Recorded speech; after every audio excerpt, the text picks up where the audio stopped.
Sir mic ഒന്ന് on ചെയ്യണേ. ആ ഓക്കെ, കേൾക്കുന്നുണ്ടോ? കേൾക്കുന്നുണ്ടോ? ഹലോ ഹലോ, കേൾക്കുന്നുണ്ട്. ഓക്കെ, കേൾക്കുന്നുണ്ടോ? ഒന്ന് വോയിസ് ആയിക്കോ.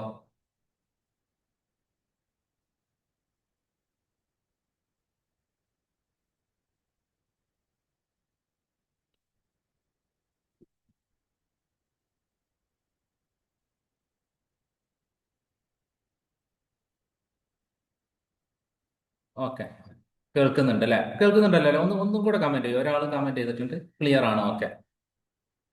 Okay, okay, sound okay. Okay, ശരി. ഞാൻ ഷെയർ ചെയ്യാം.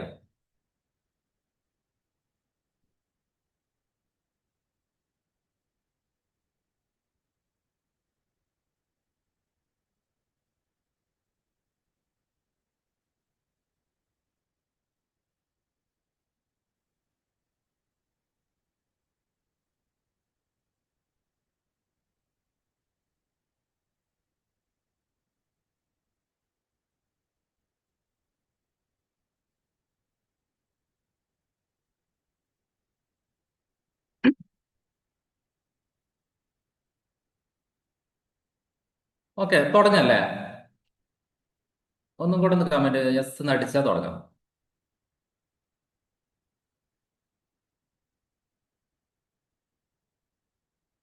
ഓക്കെ, റെഡി, തുടങ്ങാം. അപ്പോ നമ്മള് ഇന്ന് ഇന്ത്യൻ കോൺസ്റ്റിറ്റ്യൂഷൻ ആണ് ഡിസ്കസ് ചെയ്യുന്നത്.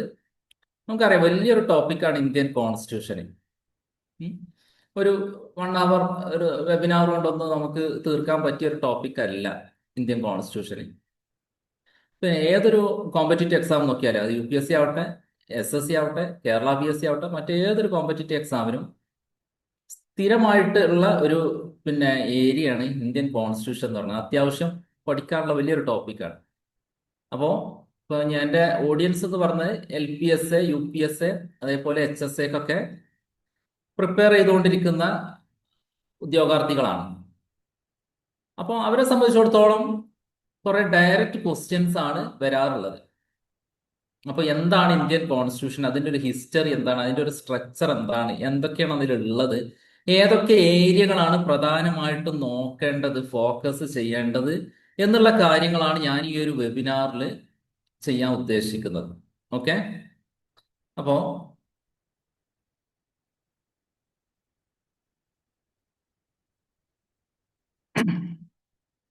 നമുക്ക് കോൺസ്റ്റിറ്റ്യൂഷൻ പറയുന്നതിന് മുമ്പ് ആദ്യം പറയേണ്ട കാര്യമാണ് കോൺസ്റ്റിറ്റ്യൂന്റ് അസംബ്ലി. കോൺസ്റ്റിറ്റ്യൂഷൻ ഭരണഘടന ഉണ്ടാക്കാൻ വേണ്ടിയിട്ട് ഒരു ഭരണഘടനാ നിർമ്മാണ സഭ ഉണ്ടായിരുന്നു ഇവിടെ. ഒരു ഭരണഘടനാ നിർമ്മാണ സഭ, അതായത് പ്രധാനമായിട്ടും ലോയേഴ്സും പൊളിറ്റീഷ്യൻസും ഒക്കെ, അക്കാലത്തെ പൊളിറ്റീഷ്യൻസ് ഒക്കെ ഉൾപ്പെടുത്തിയിട്ട് ഒരു കോൺസ്റ്റിറ്റ്യൂന്റ് അസംബ്ലി രൂപീകരിച്ചിട്ടുണ്ട്. ആ കോൺസ്റ്റിറ്റ്യൂന്റ് അസംബ്ലിയാണ് ഇന്ത്യക്ക് ഇന്ന് കാണുന്ന രൂപത്തിലുള്ള കോൺസ്റ്റിറ്റ്യൂഷൻ പ്രിപ്പയർ ചെയ്തിട്ടുള്ളത്. അപ്പം ഈ കോൺസ്റ്റിറ്റ്യൂഷൻ വേണം, അല്ലെങ്കിൽ ഒരു കോൺസ്റ്റിറ്റ്യൂന്റ് അസംബ്ലി വേണം എന്നുള്ളൊക്കെ ചിന്ത അക്കാലത്ത് തന്നെ, അതായത് 1947, ബ്രിട്ടീഷുകാരുടെ 1947 മുന്നേ തന്നെ, അതായത് ബ്രിട്ടീഷുകാരുടെ കാലത്ത് തന്നെ ഇന്ത്യയിൽ നിലനിൽക്കുന്നുണ്ട്. അപ്പൊ MN റോയ്, നിങ്ങൾ കേട്ടിട്ടുണ്ടോ? എം എൻ റോയ് എന്ന് പറയുന്ന വ്യക്തിയാണ് ആദ്യമായിട്ട് ഇന്ത്യക്ക് ഒരു കോൺസ്റ്റിറ്റ്യൂഷൻ വേണം എന്നുള്ള ഒരു അഭിപ്രായം ആദ്യമായിട്ട് മുന്നോട്ട് വെച്ചത്. ഉം. അതേപോലെ തന്നെ ഇപ്പൊ രാഷ്ട്രീയ പാർട്ടികളുടെ ഒരു സ്വരാജ് പാർട്ടി, അന്നുണ്ടായിരുന്ന ഒരു പാർട്ടിയാണ് സ്വരാജ് പാർട്ടി. മോത്തിലാൽ നെഹ്റു, അതോടൊപ്പം തന്നെ CR ദാസ്, ഇങ്ങനെയുള്ള ആളുകൾ നേതൃത്വം നൽകിയിരുന്ന സ്വരാജ് പാർട്ടിയും ഈ ആവശ്യം ഉന്നയിച്ചിട്ടുണ്ട്. ആദ്യമായിട്ട് ഒരു രാഷ്ട്രീയ പ്രസ്ഥാനം ഈ ഇന്ത്യക്ക് ഒരു കോൺസ്റ്റിറ്റ്യൂന്റ് അസംബ്ലി വേണം, അല്ലെങ്കിൽ കോൺസ്റ്റിറ്റ്യൂന്റ് എന്താ പറയാ, കോൺസ്റ്റിറ്റ്യൂഷൻ വേണം എന്നുള്ള ആവശ്യം ഉന്നയിച്ചത് സ്വരാജ് പാർട്ടിയാണ്. പിന്നീട് 1935 ഇന്ത്യൻ നാഷണൽ കോൺഗ്രസിന്റെ ബോംബെ സമ്മേളനത്തിൽ വെച്ചിട്ടും ഔദ്യോഗികമായിട്ട് തന്നെ ഒരു പ്രമേയം പാസാക്കി, ഇന്ത്യക്ക് ഒരു കോൺസ്റ്റിറ്റ്യൂന്റ് അസംബ്ലി വേണം കോൺസ്റ്റിറ്റ്യൂഷൻ തയ്യാറാക്കാൻ വേണ്ടിയിട്ട് എന്നുള്ളത്. ആ കോൺസ്റ്റിറ്റ്യൂന്റ് അസംബ്ലിക്ക് ആ പ്രമേയം അവതരിപ്പിച്ചത്, അല്ലെങ്കിൽ ആ സമ്മേളനത്തിന് അധ്യക്ഷം വഹിച്ച ഡോക്ടർ രാജേന്ദ്ര പ്രസാദ് ആയിരുന്നു. ആ പ്രമേയം അവതരിപ്പിച്ചത് ജവഹർലാൽ നെഹ്റു ആയിരുന്നു 1935 ഇന്ത്യൻ നാഷണൽ കോൺഗ്രസിന്റെ ബോംബെ സമ്മേളനത്തിൽ വെച്ചിട്ട്. അങ്ങനെ ഇതാണ് കോൺസ്റ്റിറ്റ്യൂന്റ് അസംബ്ലി രൂപീകരിക്കുന്നതിന് മുമ്പുള്ള ഇന്ത്യയിലെ ഒരു അന്തരീക്ഷം എന്ന് പറയുന്നത്. അപ്പോൾ MN റോയ് ആദ്യമായിട്ട് ഈ ആവശ്യം ഉന്നയിച്ച വ്യക്തിയാണ്. സ്വരാജ് പാർട്ടിയാണ് ഈ ആവശ്യം ഉന്നയിച്ച ആദ്യത്തെ രാഷ്ട്രീയ പ്രസ്ഥാനം എന്ന് പറയുന്നത്. ഇന്ത്യൻ നാഷണൽ കോൺഗ്രസ്, അന്നത്തെ ഇന്ത്യയിലെ ഏറ്റവും വലിയ പ്രബലമായിട്ടുള്ള രാഷ്ട്രീയ പ്രസ്ഥാനമായ ഇന്ത്യൻ നാഷണൽ കോൺഗ്രസ് ആ, അന്നത്തെ ബോംബെയിലെ 1935 സമ്മേളനത്തിൽ ഔദ്യോഗികമായിട്ട് പ്രമേയം അവതരിപ്പിക്കുകയും ചെയ്തു. അങ്ങനെ ഇന്ത്യക്ക് ഒരു കോൺസ്റ്റിറ്റ്യൂന്റ് അസംബ്ലി വേണമെന്നുള്ള ആവശ്യത്തിന് ശക്തി പ്രാപിച്ചു. അങ്ങനെ ഇന്ത്യയിലേക്ക് ക്യാബിനറ്റ് മിഷനൊക്കെ വന്നു. ബ്രിട്ടീഷുകാർ അയച്ച ഒരു മിഷനായിരുന്നു ക്യാബിനറ്റ് മിഷൻ. ആ മിഷന്റെ ക്യാബിനറ്റ് മിഷന്റെ ഒരു എന്താ പറയാ ലക്ഷ്യങ്ങളിൽ ഒന്നായിരുന്നു ഈ കോൺസ്റ്റിറ്റ്യൂന്റ് അസംബ്ലി ഇന്ത്യയിൽ രൂപീകരിക്കുക എന്നുള്ളത്. അങ്ങനെ കോൺസ്റ്റിറ്റ്യൂന്റ് അസംബ്ലിയുടെ ഏകദേശം ഒരു കാര്യമാണ് പറയുന്നത്. കോൺസ്റ്റിറ്റ്യൂന്റ് അസംബ്ലിയുടെ ഒരു സ്ട്രെങ്ത്, അതിന്റെ ഒരു അംഗസംഖ്യ എന്ന് പറയുന്നത് 389 ഇത് സ്വാതന്ത്ര്യത്തിന് മുന്നേ ഉള്ള കാര്യമാണ്. സ്വാതന്ത്ര്യത്തിന് മുന്നേ, അതായത് ഇന്ത്യയും പാകിസ്ഥാനും ഇപ്പൊ ഒന്നാണ്. ഇന്നത്തെ ബംഗ്ലാദേശും പാകിസ്ഥാന്, ഇന്ത്യ ഇതെല്ലാം കൂടി ആ ഒരു പ്രദേശത്തിന് അംഗസംഖ്യ ആയിട്ട് തീരുമാനിച്ചിട്ടുള്ളത് 389. അങ്ങനെ 1946 ഡിസംബർ 9 കോൺസ്റ്റിറ്റ്യൂന്റ് അസംബ്ലിയുടെ ആദ്യത്തെ, അതിൽ തെരഞ്ഞെടുപ്പൊക്കെ നടത്തി അംഗങ്ങളൊക്കെ തെരഞ്ഞെടുത്തിട്ടുണ്ട്. മലയാളികളുണ്ട്, വനിതകളുണ്ട്, ഓരോ പ്രൊവിൻസിനൊക്കെ അംഗങ്ങളൊക്കെ തെരഞ്ഞെടുത്തിട്ട് 1946 ഡിസംബർ 9 കോൺസ്റ്റിറ്റ്യൂന്റ് അസംബ്ലിയുടെ ആദ്യത്തെ മീറ്റിംഗ് ചേർന്നു. ഡിസംബർ 9 ആ മീറ്റിംഗിൽ വെച്ചിട്ട് ഡോക്ടർ സച്ചിദാനന്ദ സിൻഹ, അന്നത്തെ മുതിർന്ന അംഗമായിട്ടുള്ള ഡോക്ടർ സച്ചിദാനന്ദ സിൻഹയെ അതിന്റെ ഒരു താൽക്കാലിക അധ്യക്ഷനായിട്ട് തെരഞ്ഞെടുത്തു. ഇതാണ് ആ ഒരു അതിന്റെ താൽക്കാലിക അധ്യക്ഷനെ തെരഞ്ഞെടുത്തതിന്റെ ചരിത്രം എന്ന് പറയുന്നത്.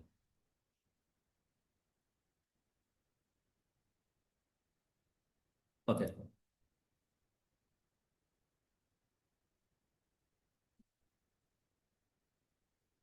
അങ്ങനെ ആ മീറ്റിംഗ് കോൺസ്റ്റിറ്റ്യൂന്റ് അസംബ്ലിനെ പിന്നീട് ഡോക്ടർ രാജേന്ദ്ര പ്രസാദിനെ സ്ഥിര അധ്യക്ഷനായിട്ട് തെരഞ്ഞെടുത്തു. താൽക്കാലിക അധ്യക്ഷൻ ഡോക്ടർ സച്ചിദാനന്ദ സിൻഹ ആയിരുന്നു മുതിർന്ന അംഗം എന്നുള്ള നിലയിൽ. അതിന്റെ സ്ഥിരാധ്യക്ഷനായിട്ട് ഡോക്ടർ രാജേന്ദ്ര പ്രസാദിനെ തെരഞ്ഞെടുത്തു. അങ്ങനെ ഭരണഘടനാ നിയമനിർമ്മാണ സഭയ്ക്ക് 2 വൈസ് പ്രസിഡന്റ്, 2 ഉപാധ്യക്ഷന്മാരെ തെരഞ്ഞെടുത്തു. ഒന്ന് HC മുഖർജി ആയിരുന്നു, രണ്ടാമത്തത് VT കൃഷ്ണമാചാരി. അങ്ങനെ 2 ഉപാധ്യക്ഷന്മാരെ തെരഞ്ഞെടുത്തു. പിന്നെ ബി എൻ റാവു എന്ന് പറഞ്ഞ ഒരു നിയമവിദഗ്ധനെ അതിന്റെ എന്താ പറയാ കോൺസ്റ്റിറ്റ്യൂഷൻ ലീഗൽ അഡ്വൈസർ, നിയമോപദേഷ്ടാവായിട്ട് നിയമിച്ചു. ഇതൊക്കെ പ്രധാനപ്പെട്ട പോയിന്റുകളാണ്. ഇതൊക്കെ ബി.എൻ. റാവുവിനെ കോൺസ്റ്റിറ്റ്യൂഷണൽ ലീഗൽ അഡ്വൈസർ ആയിട്ട് നിയമിച്ചു. അപ്പോ താൽക്കാലിക അധ്യക്ഷൻ സച്ചിദാനന്ദ സിൻഹ ആയിരുന്നു. രാജേന്ദ്ര പ്രസാദ് സ്ഥിരാധ്യക്ഷനായി. 2 ഉപാധ്യക്ഷന്മാരായിട്ട്, വൈസ് പ്രസിഡന്റുമാരായിട്ട് HC മുഖർജിയും VT കൃഷ്ണമാചാരിയും വന്നു. കോൺസ്റ്റിറ്റ്യൂഷൻ ലീഗൽ അഡ്വൈസർ ആയിട്ട് ബി.എൻ. റാവുവും വന്നു. അങ്ങനെ ഡിസംബർ 13 1946 ഡിസംബർ 13 ഒബ്ജക്റ്റീവ് റെസൊല്യൂഷൻ അവതരിപ്പിച്ചു ജവഹർലാൽ നെഹ്റു. ഒബ്ജക്റ്റീവ് റെസൊല്യൂഷൻ എന്ന് പറഞ്ഞാൽ ലക്ഷ്യപ്രഖ്യാപന പ്രമേയം എന്ന് പറയും മലയാളത്തിൽ. ലക്ഷ്യപ്രഖ്യാപന പ്രമേയം അവതരിപ്പിച്ചു ജവഹർലാൽ നെഹ്റു. ആ ജവഹർലാൽ നെഹ്റു അവതരിപ്പിച്ച ഒബ്ജക്റ്റീവ് റെസൊല്യൂഷൻ അല്ലെങ്കിൽ ലക്ഷ്യപ്രഖ്യാപന പ്രമേയത്തെ കോൺസ്റ്റിറ്റ്യൂന്റ് അസംബ്ലി അംഗീകരിച്ചു എന്ന് മാത്രമല്ല, അതായിരുന്നു, ഈ ഒബ്ജക്റ്റീവ് റെസൊല്യൂഷൻ ആയിരുന്നു ഇന്ത്യൻ ഭരണഘടനയുടെ സ്വഭാവവും അല്ലെങ്കിൽ എന്താ പറയാ അതിന്റെ ഒരു സംഗ്രഹം എന്ന് പറയുന്നത്. അപ്പൊ ഒബ്ജക്റ്റീവ് റെസൊല്യൂഷൻ ഇന്ത്യൻ ഭരണഘടനയെ സംബന്ധിച്ചിടത്തോളം വളരെ പ്രധാനപ്പെട്ടതാണ്. കാരണം ഈ ഒബ്ജക്റ്റീവ് റെസൊല്യൂഷൻ ആണ് ഇന്ത്യൻ ഭരണഘടനയുടെ പ്രിയാമ്പിളിൽ വന്നിട്ടുണ്ട്. അത് മാത്രമല്ല, ആ പ്രിയാമ്പിളിൽ വന്ന ഇതേ ഒബ്ജക്റ്റീവ് റെസൊല്യൂഷൻ തന്നെയാണ് പിന്നീട് ഇന്ത്യൻ ഭരണഘടനയുടെ എങ്ങനെയായിരിക്കണം ഇന്ത്യൻ ഭരണഘടനയുടെ സ്വഭാവം എന്തായിരിക്കണം എന്നുള്ളതൊക്കെ തീരുമാനിക്കപ്പെട്ടുള്ളത്. അല്ലെങ്കിൽ അതിന്റെ ഒരു ഫൗണ്ടേഷൻ എന്ന് പറയുന്നത് ജവഹർലാൽ നെഹ്റു അവതരിപ്പിച്ച ഈ ഒബ്ജക്റ്റീവ് റെസൊല്യൂഷൻ ആയിരുന്നു. ഓക്കെ, ഓക്കെ അല്ലേ? അപ്പോ ഒന്നും കൂടെ പറയാം. ഇന്ത്യയിൽ കോൺസ്റ്റിറ്റ്യൂന്റ് അസംബ്ലി ഭരണഘടനാ നിയമനിർമ്മാണ സഭ രൂപീകരിക്കേണ്ടത് ആവശ്യം ഉന്നയിച്ച് MN റോയ് ആവശ്യം ഉന്നയിച്ചു. സ്വരാജ് പാർട്ടി ആവശ്യം ഉന്നയിച്ചു. 1935 ഇന്ത്യൻ നാഷണൽ കോൺഗ്രസിന്റെ ബോംബെ സമ്മേളനം പ്രമേയം അവതരിപ്പിച്ചുകൊണ്ട് ഈ ആവശ്യം ഉന്നയിച്ചു. അങ്ങനെ ഒരു കോൺസ്റ്റിറ്റ്യൂന്റ് അസംബ്ലിയെ എന്താ പറയുക തെരഞ്ഞെടുത്തു. അത് അവരുടെ ഉദ്ദേശം എന്ന് പറയുന്നത് എന്തായിരുന്നു? ഇന്ത്യക്ക് ഒരു ഭരണഘടന തയ്യാറാക്കുക എന്നുള്ളതായിരുന്നു. അങ്ങനെ ഇന്ത്യയിലേക്ക് എന്താ പറയാ ക്യാബിനറ്റ് മിഷൻ വന്നു. ക്യാബിനറ്റ് മിഷന്റെയും ലക്ഷ്യങ്ങളിൽ, പ്രധാന ലക്ഷ്യങ്ങളിൽ ഒന്നായിരുന്നു കോൺസ്റ്റിറ്റ്യൂന്റ് അസംബ്ലി രൂപീകരിക്കുക എന്നുള്ളത്.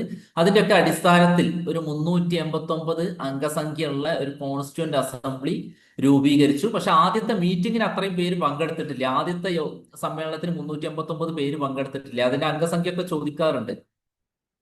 അങ്ങനെ ആദ്യത്തെ മീറ്റിംഗിൽ വെച്ചിട്ട് എന്ത് ചെയ്തു, അതിലെ മുതിർന്ന അംഗം എന്നുള്ള നിലയിൽ കോൺസ്റ്റിറ്റ്യൂന്റ് അസംബ്ലിയുടെ ഭരണഘടനാ നിയമനിർമ്മാണ സഭയുടെ താൽക്കാലിക അധ്യക്ഷനായിട്ട് സച്ചിദാനന്ദ സിൻഹയെ തെരഞ്ഞെടുത്തു. ഡിസംബർ 9 1946 ഡിസംബർ 9 തെരഞ്ഞെടുത്തു. അങ്ങനെ ഡോക്ടർ രാജേന്ദ്ര പ്രസാദിനെ പിന്നീട് നടന്ന യോഗത്തിൽ സ്ഥിരാധ്യക്ഷനായിട്ട് തെരഞ്ഞെടുത്തു. രണ്ട് ഉപാധ്യക്ഷന്മാരെയും തെരഞ്ഞെടുത്തു, HC മുഖർജി, അതേപോലെ VT കൃഷ്ണമാചാരി. ഈ കോൺസ്റ്റിറ്റ്യൂന്റ് അസംബ്ലിയുടെ ലീഗൽ അഡ്വൈസർ, നിയമോപദേഷ്ടാവായിട്ട് BN റാവുവിനെ തെരഞ്ഞെടുത്തു. പിന്നീട് December 13 1946 December 13 Jawaharlal Nehru objective resolution അവതരിപ്പിച്ചു, ലക്ഷ്യപ്രഖ്യാപന പ്രമേയം. ഈ ലക്ഷ്യപ്രഖ്യാപന പ്രമേയം ഇന്ത്യൻ ഭരണഘടനയെ സംബന്ധിച്ചിടത്തോളം വളരെയധികം പ്രാധാന്യമുള്ളതായിരുന്നു. അങ്ങനെ കോൺസ്റ്റിറ്റ്യൂന്റ് അസംബ്ലിക്ക് ഒരുപാട് കമ്മിറ്റികൾ ഉണ്ടായിരുന്നു. 22 കമ്മിറ്റികൾ ഉണ്ടായിരുന്നു. 22 കമ്മിറ്റികളിൽ തന്നെ 8 കമ്മിറ്റികളാണ് പ്രധാനപ്പെട്ട കമ്മിറ്റികളായിട്ടുണ്ടായിരുന്നത്. വേറെ കമ്മിറ്റികൾ അത് പിന്നെ പ്രാധാന്യം ഇല്ലാത്തതല്ല, മേജർ കമ്മിറ്റികൾ 8 മൈനർ കമ്മിറ്റികളും പിന്നെ അതേപോലെ സപ്പോർട്ടിംഗ് കമ്മിറ്റികളൊക്കെ ആയിരുന്നു ബാക്കി ഉണ്ടായിരുന്ന കമ്മിറ്റികളൊക്കെ.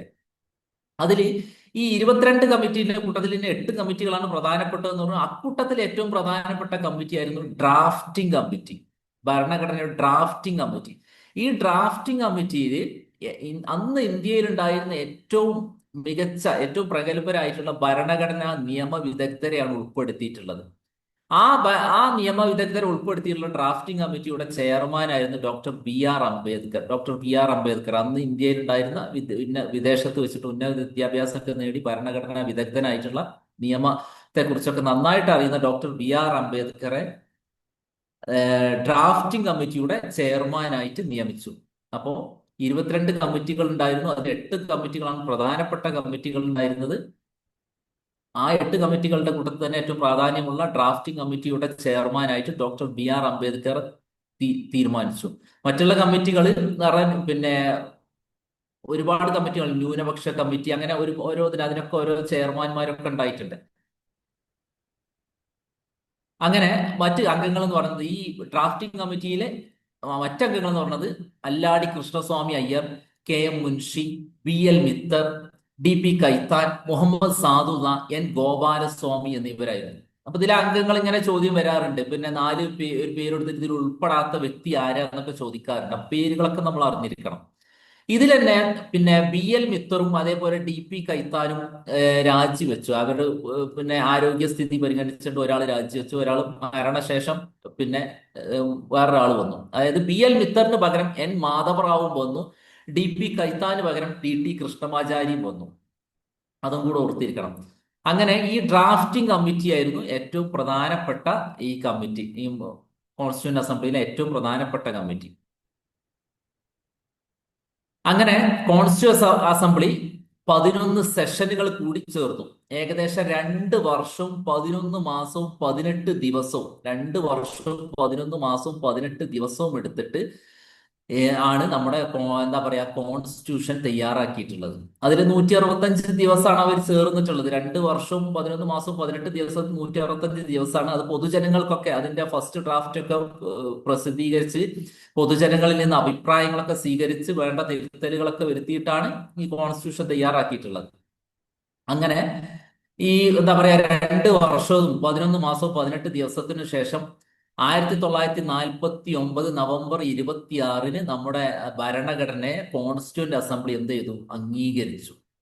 അപ്പോൾ നവംബർ 26 1949 നവംബർ 26 നമ്മുടെ ഭരണഘടനയെ കോൺസ്റ്റിറ്റ്യൂന്റ് അസംബ്ലി അംഗീകരിച്ചു എന്ന് പറയാൻ നമ്മുടെ ഭരണഘടന തയ്യാറാക്കിയിട്ടുണ്ട്. പക്ഷെ ഭരണഘടനാ ദിനം, അതായത് നമ്മുടെ റിപ്പബ്ലിക് ദിനമായിട്ട് ആഘോഷിക്കാറുള്ളത് ജനുവരി 26 നവംബർ 26 ഈ നമ്മുടെ ഭരണഘടനയുടെ പ്രിയാമ്പിൾ നോക്കിക്കഴിഞ്ഞാൽ അറിയാൻ പറ്റും. പ്രിയാമ്പിളിൽ ഒരു ഡേറ്റ് ഉള്ളൂ, അത് നവംബർ 26 നവംബർ 26 1949 എന്നാണ് പറയുന്നത്. ആ ദിവസമാണ് ഇന്ത്യയിൽ കോൺസ്റ്റിറ്റ്യൂഷൻ ഡേ ആയിട്ട് ആചരിക്കുന്നത്, സംവിധാൻ ദിവസ്. അന്ന് മുതൽ തന്നെ നവംബർ 26 1949 മുതൽ തന്നെ കുറെ ആർട്ടിക്കിൾസ് ഇന്ത്യയിൽ കുറച്ച് ആർട്ടിക്കിൾസ് പ്രാബല്യത്തിൽ വന്നിട്ടുണ്ട്. എല്ലാം വന്നിട്ടില്ല, കുറച്ച് ആർട്ടിക്കിൾസ് വന്നിട്ടുണ്ട്. പക്ഷെ ഭൂരിഭാഗം ആർട്ടിക്കിളുകളും പിന്നെ ഭരണഘടനയുടെ മറ്റു ഭാഗങ്ങളൊക്കെ എന്താ പറയാ പ്രാബല്യത്തിൽ വന്നത് ജനുവരി 26 1950, 2 മാസത്തിന് ശേഷമാണ്. ജനുവരി 26 1950. എന്തുകൊണ്ടാണ് ജനുവരി 26 1950 തെരഞ്ഞെടുക്കാനുള്ള കാര്യം? അതിനൊരു ചരിത്ര പ്രാധാന്യമുണ്ട്. അതായത് ജനുവരി 26 ചരിത്ര പ്രാധാന്യമുണ്ട്. 1929 ലാഹോർ സമ്മേളനത്തിന് 1929 ലാഹോർ സമ്മേളനത്തിൽ വെച്ചിട്ട് ഒരു പൂർണ്ണ സ്വരാജിന് വേണ്ടിയിട്ട് ഒരു പ്രമേയം അവതരിപ്പിച്ചിരുന്നു. ആ പ്രമേയ പ്രകാരം ജനുവരി 26, അതായത് 1930 ജനുവരി 26 പൂർണ്ണ സ്വരാജായിട്ട് ആഘോഷിക്കാൻ തീരുമാനിച്ചിട്ടുള്ളത്.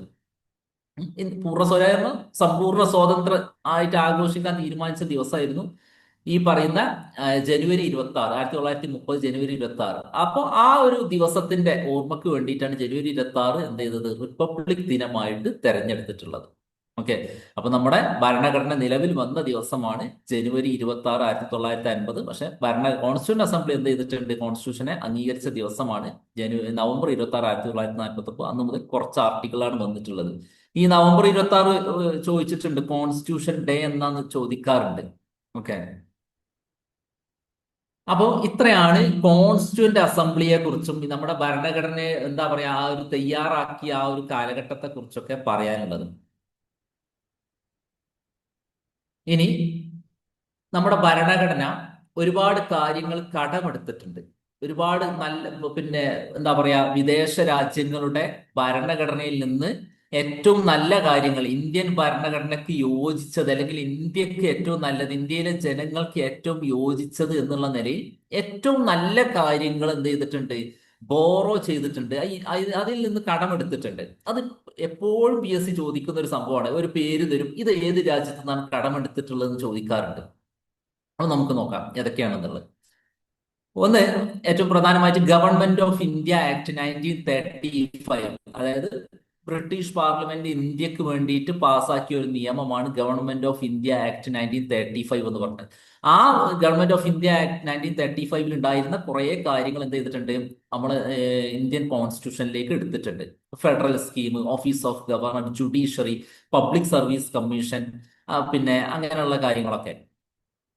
രണ്ടാമത് ബ്രിട്ടീഷ് കോൺസ്റ്റിറ്റ്യൂഷനിൽ നിന്നാണ് പാർലമെന്ററി സംവിധാനങ്ങൾ, അതേപോലെ തന്നെ സിംഗിൾ സിറ്റിസൺഷിപ്പ്, ക്യാബിനറ്റ്, മന്ത്രിസഭയിലെ ക്യാബിനറ്റ്, അതേപോലെ തന്നെ എന്താ പറയാ ബൈക്യാമലറിസം, ഇരട്ട സഭകൾ. നമ്മുടെ നിയമനിർമ്മാണ സഭയ്ക്ക് ഇരട്ട സഭകളാണ്. ഇപ്പൊ നമ്മുടെ ഇത് നോക്കി കഴിഞ്ഞിട്ടുണ്ടെങ്കിൽ ലോകസഭയുണ്ട്, രാജ്യസഭയുണ്ട്. ഇത് ബ്രിട്ടനിൽ നിന്ന് കടമെടുത്താണ്. ബ്രിട്ടനിലുണ്ട് ഉപരിസഭയുണ്ട്, അധോസഭയുണ്ട്.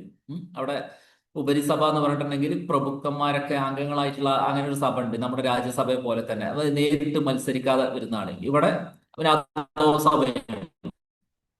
അതേപോലെ നമ്മുടെ രാജ്യത്ത് ഏക പൗരത്വമാണുള്ളത്. ബ്രിട്ടനിലും ഇതേപോലെ തന്നെ ഏക പൗരത്വമാണുള്ളത്. പിന്നെ പാർലമെന്ററി സംവിധാനമാണ് ഇന്ത്യയിൽ നിലനിൽക്കുന്നത്. ബ്രിട്ടനിലും അതേപോലെ തന്നെ പാർലമെന്ററി സംവിധാനമാണ്. അപ്പൊ government of India act 1935 British കോൺസ്റ്റിറ്റ്യൂഷനിൽ നിന്നും ആണ് നമ്മൾ എന്ത് ചെയ്തിട്ടുള്ളത്, ഒരുപാട് കാര്യങ്ങൾ കടമെടുത്തിട്ടുണ്ട്. കാരണം ഒരുപാട് കാലത്തോളം നമ്മുടെ രാജ്യം ഭരിച്ചിരുന്നത് ബ്രിട്ടീഷുകാരായിരുന്നു. സ്വാഭാവികമായിട്ടും നമ്മുടെ ഭരണഘടനയിൽ അവരുടെ ബ്രിട്ടീഷ് ഒരു സ്വാധീനം നന്നായിട്ടുണ്ട്. പിന്നെ അമേരിക്കൻ കോൺസ്റ്റിറ്റ്യൂഷനിൽ നിന്ന് നമ്മൾ കുറെ കാര്യങ്ങൾ കടന്നത്. ഒന്ന് ഫണ്ടമെന്റൽ റൈറ്റ്സ്, മൗലിക അവകാശങ്ങൾ നമ്മൾ കടമെടുത്തിട്ടുള്ളത് അമേരിക്കൻ കോൺസ്റ്റിറ്റ്യൂഷനിൽ നിന്നാണ്. അതേപോലെ തന്നെ ജുഡീഷ്യൽ റിവ്യൂ, ഇംപീച്ച്മെന്റ് ഓഫ് പ്രസിഡന്റിനെ നീക്കം ചെയ്യുന്നത്, അതാണ് ഇംപീച്ച്മെന്റ് ഓഫ് പ്രസിഡന്റ് എന്ന് പറഞ്ഞത്. അതേപോലെ തന്നെ റിമൂവൽ ഓഫ് സുപ്രീം കോടതി ആൻഡ് ഹൈക്കോടതി ജഡ്ജസ്, സുപ്രീം കോടതിയിലെ ഹൈക്കോടതിയിലെ ജഡ്ജിമാരെ പിന്നെ റിമൂവ് ചെയ്യുന്നത്, വൈസ് പ്രസിഡന്റിനെ റിമൂവ് ചെയ്യുന്നത്, ഇത്തരം കാര്യങ്ങളൊക്കെ അമേരിക്കൻ കോൺസ്റ്റിറ്റ്യൂഷനിൽ നിന്നാണ് നമ്മൾ കടമെടുത്തിട്ടുള്ളത്, ഇന്ത്യൻ ഭരണഘടന. ഇനി അടുത്തത് കാനഡയുടെ കോൺസ്റ്റിറ്റ്യൂഷനിൽ നിന്ന് ഒരുപാട് കാര്യങ്ങൾ നമ്മൾ ഇൻസ്പയർ ചെയ്തിട്ടുണ്ട്. Federation with a strong centre, ഒരു ശക്തമായ പിന്നെ എന്താ പറയാ കേന്ദ്ര ഭരണത്തോട് കൂടിയ ഒരു ഫെഡറേഷൻ, നമ്മുടെ ഒരു ഫെഡറൽ സംവിധാനത്തോട് കൂടിയ ഒരു ഭരണഘടനയാണ് നമ്മുടേത്. പക്ഷെ നമ്മുടെ ഭരണഘടനയിൽ ഒരു ഭാഗത്തും ഫെഡറൽ എന്നുള്ള വാക്ക് ചേർത്തിട്ടില്ല. യൂണിയൻ ഓഫ് സ്റ്റേറ്റ്സ് എന്നാണ് പറയുന്നത്. പക്ഷെ നമ്മുടെ ഭരണഘടനക്ക് ഫെഡറൽ സ്വഭാവമുണ്ട്. അങ്ങനെ ഫെഡറേഷൻ അല്ലെങ്കിൽ ഫെഡറൽ എന്നുള്ളത് പേരില്ലെങ്കിലും, കാരണം ഫെഡറേഷൻ ഓഫ് സ്റ്റേറ്റ്സ് അല്ല നമ്മുടേത്. അതുകൊണ്ടാണ് യൂണിയൻ ഓഫ് സ്റ്റേറ്റ്സ് പറയുന്നത്. ഫെഡറേഷൻ ഓഫ് സ്റ്റേറ്റ്സ് പറഞ്ഞാൽ കുറെ പിന്നെന്താ പറയാ States, United States of America പോലൊക്കെ സഖ്യം ചേർന്നതിനാണ് പറയാറുള്ളത്. പിന്നെ റെസിഡ്യൂവൽ പവേഴ്സ് പറഞ്ഞാൽ അറിയാലോ, സെൻട്രൽ ഗവൺമെന്റിന് കുറെ അധികാരങ്ങളുണ്ട്, സ്റ്റേറ്റ് ഗവൺമെന്റിന് കുറെ അധികാരങ്ങളുണ്ട്, സ്റ്റേറ്റ് ഗവൺമെന്റിനും സെൻട്രൽ ഗവൺമെന്റിനും കൂടി ചേർന്നിട്ട് കുറെ അധികാരങ്ങളുണ്ട്. ഈ മൂന്നിലും ഉൾപ്പെടാത്തത്, അതായത് സെൻട്രൽ ഗവൺമെന്റിന്റെ അധികാര പരിധിയിൽ വരാത്തതും സ്റ്റേറ്റ് ഗവൺമെന്റിന്റെ അധികാര പരിധിയിൽ വരാത്തതും, അതുപോലെ തന്നെ രണ്ടും കൂടെ ചേർന്ന കൺകറന്റ് ലിസ്റ്റ് എന്നാണ് പറയാം, അതിലും വരാത്തത് എന്ത് ചെയ്യും? അത് സെൻട്രൽ ഗവൺമെന്റിനായിരിക്കും ആ ഒരു പിന്നെ ആ, വരാറുള്ളത്. അപ്പം അതും നമ്മൾ കാനഡയിൽ നിന്നാണ് കടമെടുത്തിട്ടുള്ളത്. പിന്നെ ഗവർണർമാരുടെ നിയമനം നമ്മൾ കടമെടുത്തിട്ടുള്ളത് appointment of state governors by centre. കേന്ദ്ര സർക്കാരാണ് സ്റ്റേറ്റ് ഗവർണറെ നിയമിക്കാറുള്ളത്. കാരണം സ്റ്റേറ്റ് ഗവർണറെ പ്രത്യേകിച്ച് വോട്ടെടുപ്പോ നേരിട്ടുള്ള ഒരു തെരഞ്ഞെടുപ്പോ ഒന്നല്ല. അപ്പൊ അമേരിക്കയിൽ നോക്കി കഴിഞ്ഞിട്ടുണ്ടെങ്കിൽ സ്റ്റേറ്റ് ഗവർണർക്ക് വേണ്ടിയിട്ട് നേരിട്ടുള്ള തെരഞ്ഞെടുപ്പ് നടക്കാറുണ്ട്. പക്ഷെ കാനഡയിൽ ഒരു രീതിയാണ് നമ്മൾ എടുത്തിട്ടുള്ളത്. ഇങ്ങനെയൊക്കെയുള്ള ഇത് കാനഡയിൽ നിന്ന് കടമെടുത്തിട്ടുണ്ട്. പിന്നെ ഐറിഷ് കോൺസ്റ്റിറ്റ്യൂഷൻ, അയർലാൻഡിൽ നിന്ന് കുറെ കാര്യങ്ങൾ എടുത്തിട്ടുണ്ട്. Directive principles of state policy, മാർഗനിർദ്ദേശക തത്വങ്ങൾ എന്ന് പറയും. മാർഗനിർദ്ദേശക തത്വങ്ങൾ അത് നമ്മൾ കടമെടുത്തിട്ടുള്ളത് അയർലാൻഡിൽ നിന്നാണ്. നമ്മുടെ രാജ്യത്തിന്റെ എന്താ പറയാ മുന്നോട്ടുള്ള ഇതിന് നമ്മുടെ രാജ്യത്തിന്റെ പോളിസിയൊക്കെ തീരുമാനിക്കേണ്ട ആ ഒരു കാര്യം ഡയറക്റ്റീവ് പ്രിൻസിപ്പിൾസ് എന്ന് പറയുന്നത്. പിന്നെ നോമിനേഷൻ ഓഫ് മെമ്പേഴ്സ് രാജ്യസഭയിലേക്ക് കുറെ മെമ്പേഴ്സിനെ എന്ത് ചെയ്യും? നോമിനേറ്റ് ചെയ്യാറുണ്ട് പ്രസിഡന്റ്, പല മേഖലകളിൽ പ്രശസ്തരായ വ്യക്തികളെ. ആ ഒരു രീതി നമ്മൾ കടമെടുത്തിട്ടുള്ളത് ഐറിഷ് കോൺസ്റ്റിറ്റ്യൂഷനിൽ നിന്നാണ്. പിന്നെ election of president, method of election of പ്രസിഡന്റിനെ തെരഞ്ഞെടുക്കുന്നത് നമ്മുടെ വേറെ രീതിയിലാണല്ലോ. നമ്മുടെ പ്രധാനമന്ത്രി തെരഞ്ഞെടുക്കുന്ന രീതിയിലല്ല പ്രസിഡന്റിനെ തെരഞ്ഞെടുക്കുന്നത്. ഇതും ഐറിഷ് കോൺസ്റ്റിറ്റ്യൂഷനിൽ നിന്നാണ് കടമെടുത്തിട്ടുള്ളത്. ഇനി അടുത്തത് ഓസ്ട്രേലിയൻ കോൺസ്റ്റിറ്റ്യൂഷൻ നമ്മൾ കുറെ കാര്യങ്ങൾ എടുത്തിട്ടുണ്ട്. ഒന്ന് കൺകറന്റ് ലിസ്റ്റ്, ഞാൻ നേരത്തെ പറഞ്ഞു സെൻട്രൽ ഗവൺമെന്റിന്റെ അധികാര പരിധിയിൽ വരുന്ന കുറെ കാര്യങ്ങളുണ്ട്. അതേപോലെ തന്നെ അത് ഞാൻ ഈ വീഡിയോയിൽ തന്നെ ഒന്ന് ജസ്റ്റ് ഒന്ന് പറയുന്നുണ്ട്. സ്റ്റേറ്റ് ഗവൺമെന്റിന്റെ അധികാര പരിധിയിൽ വരുന്ന കുറെ കാര്യങ്ങളുണ്ട്. ഇത് രണ്ട് ഗവൺമെന്റിന്റെയും കൂടെ ചേർന്നിട്ടുള്ള അധികാര പരിധിയിൽ വരുന്ന കാര്യങ്ങൾ, അതാണ് കൺകറന്റ് ലിസ്റ്റ് എന്ന് പറയുന്നത്. ഓക്കെ, അത് മനസ്സിലായി, കൺകറന്റ് ലിസ്റ്റ്. പിന്നെ ഫ്രീഡം ഓഫ് ട്രേഡ്, കൊമേഴ്സ്, പിന്നെ അതേപോലെ തന്നെ joint sitting of two houses of parliament, രാജ്യസഭയിലും ലോകസഭയും കൂടെ കൂടി ചേർന്നിട്ടുള്ള സംയുക്ത സമ്മേളനം. ഈ ആശയങ്ങളൊക്കെ നമ്മൾ കടമെടുത്തിട്ടുള്ളത് ഓസ്ട്രേലിയൻ കോൺസ്റ്റിറ്റ്യൂഷനിൽ നിന്നാണ്. പിന്നെ വെയ്മർ കോൺസ്റ്റിറ്റ്യൂഷൻ ഓഫ് ജർമ്മനിയിൽ അവിടുന്ന് നമ്മൾ ആകെ ഒരു കാര്യം എടുത്തിട്ടുള്ളൂ. അതായത് എമർജൻസി, അടിയന്തരാവസ്ഥ പ്രഖ്യാപിച്ചു കഴിഞ്ഞിട്ടുണ്ടെങ്കിൽ മൗലിക അവകാശങ്ങൾ എന്ത് ചെയ്യാം? മരവിപ്പിക്കുക. ആ ഒരു suspension of fundamental rights during emergency, ആ ഒരു കാര്യം മാത്രമേ നമ്മൾ എന്താ പറയാ ജർമ്മൻ കോൺസ്റ്റിറ്റ്യൂഷനിൽ നിന്ന് എടുത്തിട്ടുള്ളൂ. പിന്നെ സോവിയറ്റ് എന്ന് പറഞ്ഞാൽ പിന്നെ തെറ്റിദ്ധരിക്കരുത്, അതായത് ഈ നമ്മുടെ കോൺസ്റ്റിറ്റ്യൂഷൻ ഉണ്ടാക്കുന്ന സമയത്ത് സോവിയറ്റ് ആണ്, അതായത് യുണൈറ്റഡ് സോവിയറ്റ് സോഷ്യലിസ്റ്റ് റഷ്യയാണ് അന്നുള്ളത്. USSR എന്ന പേരിലാണുള്ള രാജ്യത്തിന്റെ റഷ്യ എന്നുള്ള പേരിലാണ് അറിയപ്പെടുന്നത്.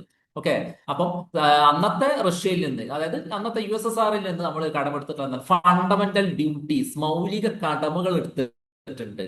പിന്നെ ആ ഇത് പിന്നെ എന്താ പറയാ and just social, economic and political in the പ്രിയാമ്പിളുമായിട്ട് ബന്ധപ്പെട്ട കുറച്ച് കാര്യങ്ങൾ. പിന്നെ സൗത്ത് ആഫ്രിക്കൻ കോൺസ്റ്റിറ്റ്യൂഷനിൽ നിന്ന് എടുത്തിട്ടുണ്ട്. സൗത്ത് ആഫ്രിക്കൻ കോൺസ്റ്റിറ്റ്യൂഷൻ എടുത്തത് അമെൻമെന്റ് ഓഫ് കോൺസ്റ്റിറ്റ്യൂഷൻ, ഭരണഘടന ഭേദഗതി. നമ്മുടെ ഭരണഘടന ഭേദഗതി ചെയ്യപ്പെട്ടിട്ടുണ്ട് ഏകദേശം 105 106 തവണ. നമ്മുടെ ഭരണഘടന ഭേദഗതി ചെയ്യപ്പെട്ടിട്ടുണ്ട്. ഭരണഘടന പിന്നെ അമേരിക്കൻ കോൺസ്റ്റിറ്റ്യൂഷൻ ഒന്നും ഇത്രയധികം ഭേദഗതി ചെയ്യപ്പെട്ടിട്ടില്ല. അപ്പോൾ നമ്മുടെ ഭരണഘടന ഭേദഗതി ചെയ്യാൻ 3 രീതികളുണ്ട്. അതും ഞാൻ ഇന്ന് ഈ വീഡിയോയിൽ ഒന്ന് ജസ്റ്റ് ഒന്ന് പറയുന്നുണ്ട്.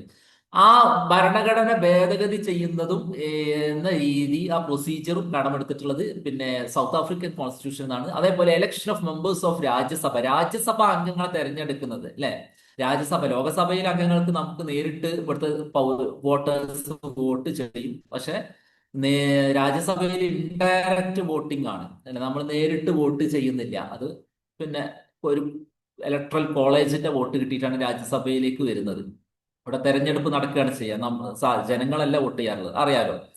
പിന്നെ ജപ്പാനിൽ നിന്ന് പ്രൊസീജിയർ എസ്റ്റാബ്ലിഷ്ഡ് ബൈ ലോ, നിയമം വഴി സ്ഥാപിതമായ നടപടിക്രമങ്ങൾ, അതാണ് ജപ്പാനിൽ നിന്ന്. പിന്നെ ഫ്രാൻസിൽ നിന്ന് എന്താ പറയാ, മൂന്ന് ആശയങ്ങൾ. ഫ്രാൻസ് എന്ന് പറയുമ്പോൾ തന്നെ നമ്മുടെ മനസ്സിൽ വരുന്ന ആ മൂന്ന് ആശയങ്ങൾ ഉണ്ടല്ലോ.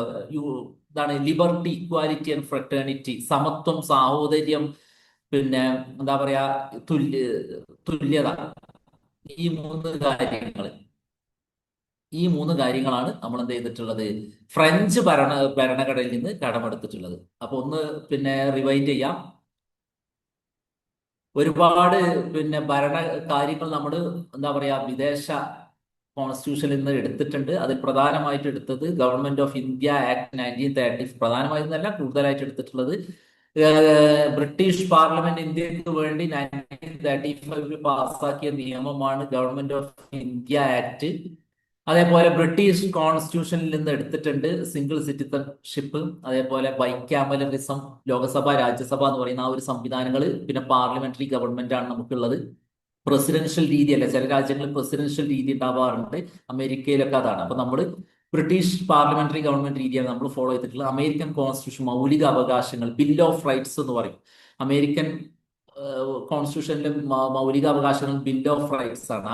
ഇതാണ് നമ്മൾ ഫണ്ടമെന്റൽ റൈറ്റ്സിൽ ഉൾപ്പെടുത്തിയിട്ടുള്ളത്. പിന്നെ പ്രസിഡന്റിനെ ഇംപീച്ച് ചെയ്യുക, പ്രസിഡന്റിനെ ഒഴിവാക്കുന്ന രീതി.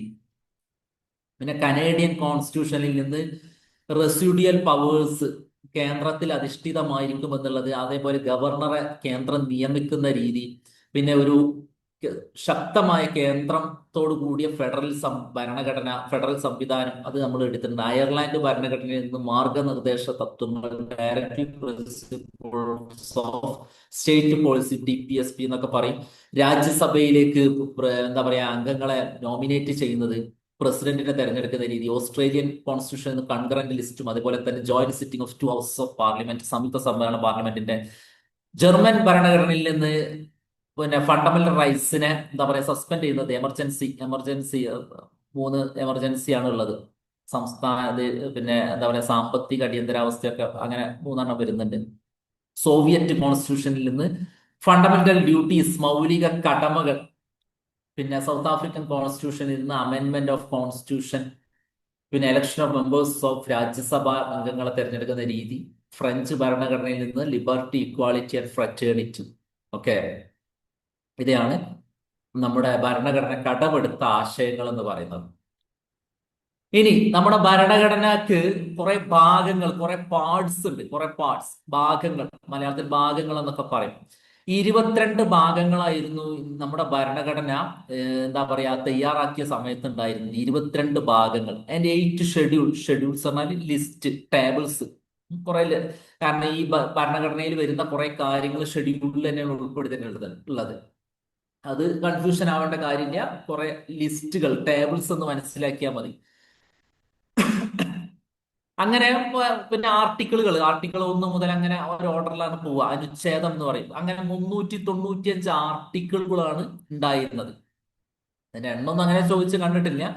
ഇന്ന് നമ്മുടെ ഭരണഘടനയ്ക്ക് ഉള്ളത് പിന്നെ 25 പാർട്സ് ഉണ്ട്, 25 ഭാഗങ്ങളുണ്ട്. അപ്പൊ പാർട്സ് കൂടുന്നതനുസരിച്ച് എന്ത് ചെയ്തിട്ടുണ്ട്, ഷെഡ്യൂളുകളുടെ എണ്ണം കൂടിയിട്ടുണ്ട്. 12 ഷെഡ്യൂൾസ് ആണ് നമുക്കുള്ളത്. പിന്നെ സ്വാഭാവികമായിട്ടും എന്ത് ചെയ്തിട്ടുണ്ട്, ആർട്ടിക്കിളുകൾ അല്ലെ, അതിനുള്ളിൽ ആർട്ടിക്കിളുകൾ ഇങ്ങനെ വരും. 448 448 ആർട്ടിക്കിളുകളുണ്ട്. അപ്പൊ ഇതെങ്ങനെ കൂടിയത്, എണ്ണം കൂടാനുള്ള കാരണം എന്താണ്, 22 ഭാഗങ്ങൾ ഉള്ളത് പിന്നെ എന്താ പറയാ 25ആയി, അല്ലെങ്കിൽ 395 ആർട്ടിക്കിൾ 448 ആയത് എങ്ങനെയാണ്? നമ്മുടെ ഭരണഘടന വന്നിട്ട് ഏകദേശം എത്ര വർഷം കഴിഞ്ഞു? 1950 വന്നാണ്. ഇപ്പൊ 75 വർഷം കഴിഞ്ഞു. അപ്പൊ കുറെ അമെന്റ്മെന്റുകൾ വന്നിട്ടുണ്ട്. അമെന്റ്മെന്റ് എന്ന് പറഞ്ഞാൽ എന്താണ്? ഭരണഘടന ഭേദഗതി. ഭരണഘടന കാലോചിതമായിട്ട് മാറ്റങ്ങൾ വരുത്തിയിട്ടുണ്ട്. കാലോചിതമായിട്ട് അതിന് ഒരുപാട് മാറ്റങ്ങൾ വരുത്തിയിട്ടുണ്ട്. അതിൽ ഒരുപാട് കൂട്ടിച്ചേർക്കലുകൾ നടത്തിയിട്ടുണ്ട്. സ്വാഭാവികമായിട്ടും കൂട്ടിച്ചേർക്കലുകൾ നടക്കുന്ന സമയത്ത് ആർട്ടിക്കിളുകളുടെ എണ്ണം എന്ത് ചെയ്യും? കൂടും. കുറെ ആർട്ടിക്കിൾ ഒഴിവാക്കിയിട്ടുണ്ട്, പക്ഷെ കുറെ കൂട്ടിച്ചേർത്തലുകൾ നടത്തിയ സമയത്ത് എന്ത് ചെയ്ത്, ആർട്ടിക്കിളുകളുടെ എണ്ണം കൂട്ടി. സ്വാഭാവികമായിട്ടും കുറെ ഭരണഘടനയുടെ പാർട്ടുകളും ഷെഡ്യൂളുകളുടെ ഒക്കെ എണ്ണം എന്ത് ചെയ്തു, കൂടിയിട്ടുണ്ട്. ഓക്കെ, അത് മനസ്സിലാക്കി വെക്കുക. ഇനി നമ്മുടെ ഭരണഘടന, അപ്പൊ നമ്മൾ കോൺസ്റ്റിറ്റ്യൂന്റ് അസംബ്ലി ഭരണഘടന രൂപീകരിച്ചു, ഭരണഘടനയുടെ ഒരു സ്ട്രക്ചർ പറഞ്ഞു, ഭരണഘടന ബോറോ ചെയ്ത ആശയങ്ങളൊക്കെ പറഞ്ഞു. ഇനി നമ്മുടെ ഭരണഘടനയ്ക്ക് ഒരു പ്രിയാമ്പിൾ ഉണ്ട്, ഭരണഘടനയ്ക്ക് ഒരു ആമുഖമുണ്ട്. ഞാൻ പറഞ്ഞു ആമുഖം. ആമുഖം ആരാണ്? നമ്മുടെ ഒരു നേരത്തെ പറഞ്ഞു കോൺസ്റ്റിറ്റ്യൂന്റ് അസംബ്ലിയിൽ ജവഹർലാൽ നെഹ്റു പിന്നെ ഒബ്ജക്റ്റീവ് റെസൊല്യൂഷൻ അല്ലെ, ലക്ഷ്യപ്രഖ്യാപന പ്രമേയം അവതരിപ്പിച്ചിട്ടുണ്ട്. ആ പ്രമേയത്തിൽ നിന്നാണ് നമ്മുടെ എന്താ പറയാ പ്രിയാമ്പിള് രൂപം കൊണ്ടിട്ടുള്ളത്. അതിൽ എങ്ങനെയാണ് തുടങ്ങുന്നത്? കോൺസ്റ്റിറ്റ്യൂഷൻ ഓഫ് ഇന്ത്യ പ്രിയാമ്പിൾ തുടങ്ങുന്നത് ഇങ്ങനെയാണ്: we the people of India എന്ന് പറഞ്ഞിട്ടാണ്. നമ്മൾ ഭാരതത്തിലെ ജനങ്ങൾ. പിന്നെ അതില് എന്താ പറയാ, നമ്മൾ അതിലെ പ്രധാനപ്പെട്ട കീവേഡ്സ് ചോദിക്കാറുണ്ട്. Sovereign, socialist, secular, democratic, republic ആണ്. അപ്പം പിന്നെ അതേപോലെ ജസ്റ്റ് ആ ബോൾഡാക്കി കൊടുത്ത ജസ്റ്റിസ്, ലിബർട്ടി, ഇക്വാലിറ്റി, ഫ്രറ്റേണിറ്റി, ഇതൊക്കെയാണ് നമ്മുടെ എന്താ പറയാ നമ്മുടെ ഭരണഘടന വിഭാവനം ചെയ്യുന്ന മൂല്യങ്ങൾ, അല്ലെങ്കിൽ അതിന്റെ ഭരണഘടനയുടെ കീ ഫീച്ചേഴ്സ് എന്ന് പറയുന്നത്. അപ്പൊ തുല്യത അതേപോലെ ലിബർട്ടി, സ്വാതന്ത്ര്യം, ഇക്വാലിറ്റി, നീതി, തുല്യത. നമ്മളൊരു സോഷ്യലിസ്റ്റ് എന്താ പറയാ ഇതിലാണ് ഫോളോ ചെയ്യുന്നത്. സോഷ്യലിസ്റ്റ് പിന്നെ കൂട്ടിച്ചേർത്താണ് ഭരണഘടന 42-ാം ഭേദഗതിയിലൂടെ കൂട്ടിച്ചേർത്താണ്. അതായത് പിന്നെ മിക്സഡ് എക്കണോമി ആണ് നമ്മൾ ഫോളോ ചെയ്യുന്നത്. പ്രൈവറ്റ് അതേപോലെ രണ്ടിന്റെയും കൂടെ കൂടി ചേർന്നിട്ടുള്ള സെക്യുലർ. സെക്യുലർ എന്ന് പറഞ്ഞാൽ എന്താണ്? പ്രത്യേകിച്ച് ഒരു മതത്തിന്, ഏതെങ്കിലും ഒരു മതത്തിനോട് അങ്ങനെ ഒരു പിന്നെ ഇതുള്ളതല്ല. ഒരു മതേതര രാജ്യമാണ് നമ്മുടേത്. എല്ലാ മതങ്ങളും തുല്യരാണ്. ഒരു മതവും അങ്ങനെ ഔദ്യോഗിക മതമായിട്ട് നമ്മുടെ രാജ്യത്തില്ല. പിന്നെ ജനാധിപത്യ റിപ്പബ്ലിക് ആണ്. സോവറിൻ എന്താ പറയാ, സോവറിൻ എന്ന് പറഞ്ഞാൽ അഖണ്ഡത. ഓക്കെ, ഇതൊക്കെയാണ് നമ്മുടെ എന്താ പറയാ ആമുഖത്തില് എടുത്തു പറഞ്ഞിട്ടുള്ളത്. ഇതേ തന്നെയാണ് പിന്നീട് വരുന്ന മൗലിക അവകാശങ്ങളിലൊക്കെ വരുന്നുണ്ട്. ഭരണഘടന മുന്നോട്ടുള്ള എല്ലാ ഭാഗങ്ങളിലും ഈ പ്രധാനപ്പെട്ട കീവേഡ്സ് വരാറുണ്ട്. അപ്പൊ ഇതിലിങ്ങനെ ചോദ്യം വരാറുണ്ട്. പിന്നെ PSCക്ക് തന്നെ മുമ്പ് വന്നിട്ടുണ്ട്. ഇതിൽ ഇല്ലാത്ത കീവേഡ് ഏതാന്ന്, അല്ലെങ്കിൽ ഉള്ള കീവേഡ് ഏതാന്നൊക്കെ ചോദിച്ചിട്ട് അങ്ങനെയൊക്കെ വരാറുണ്ട്. പിന്നെ ഞാൻ നേരത്തെ പറഞ്ഞിരുന്നു നമ്മുടെ ഭരണഘടനയുടെ പ്രിയാമ്പിളിൽ പറഞ്ഞ ഡേറ്റ് അല്ലെ, 26th ഓഫ് നവംബർ 1914 നിങ്ങൾക്ക് 1914 നിങ്ങൾക്ക് കാണുന്നുണ്ട് ഞാൻ വിശ്വസിക്കുന്നത്.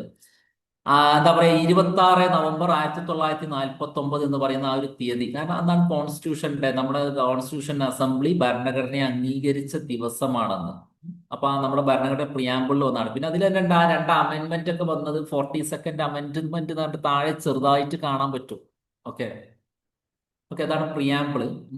അപ്പോ പ്രിയാമ്പിളിന്റെ എന്താ പറയാ ഐഡിയൽസ് എന്ന് പറയുന്നത് ജവഹർലാൽ നെഹ്റുവിന്റെ ഒബ്ജക്റ്റീവ് റെസൊല്യൂഷൻ ആയിരുന്നു. ആ objective resolution constituent assembly Jawaharlal Nehru അവതരിപ്പിച്ച ലക്ഷ്യപ്രഖ്യാപന പ്രമേയത്തെ അടിസ്ഥാനപ്പെടുത്തിയിട്ടാണ് നമ്മുടെ പ്രിയാമ്പിൾ ചെയ്തിട്ടുള്ളത്.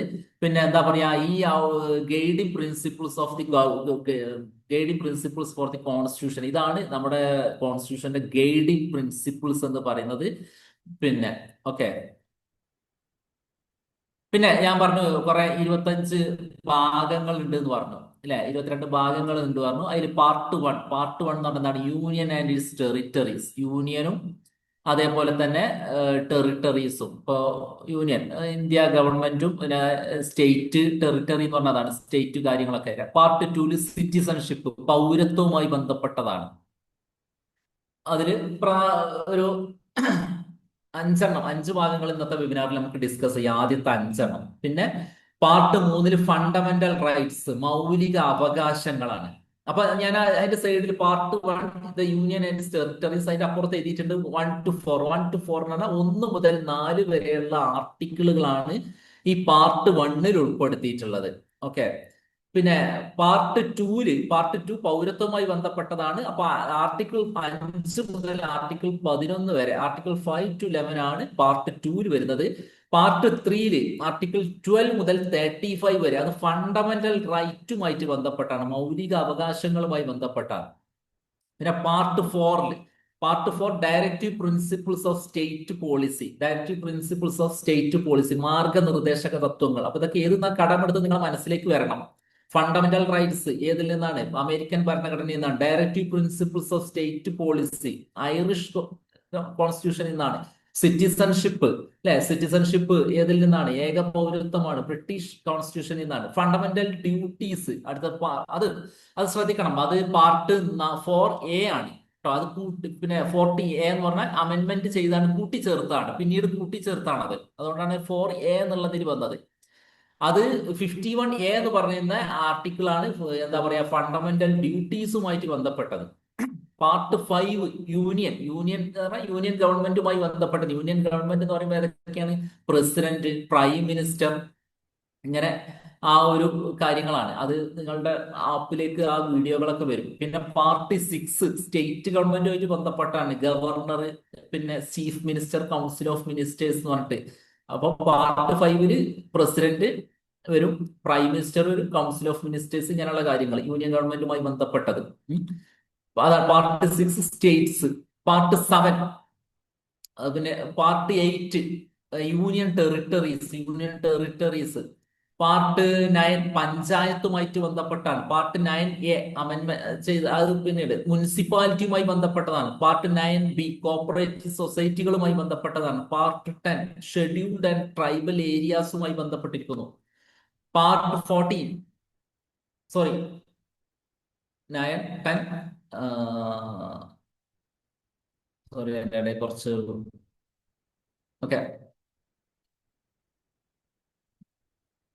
പിന്നെ part 20 amendment of the constitution.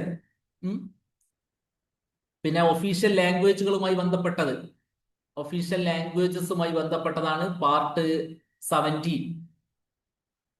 Okay.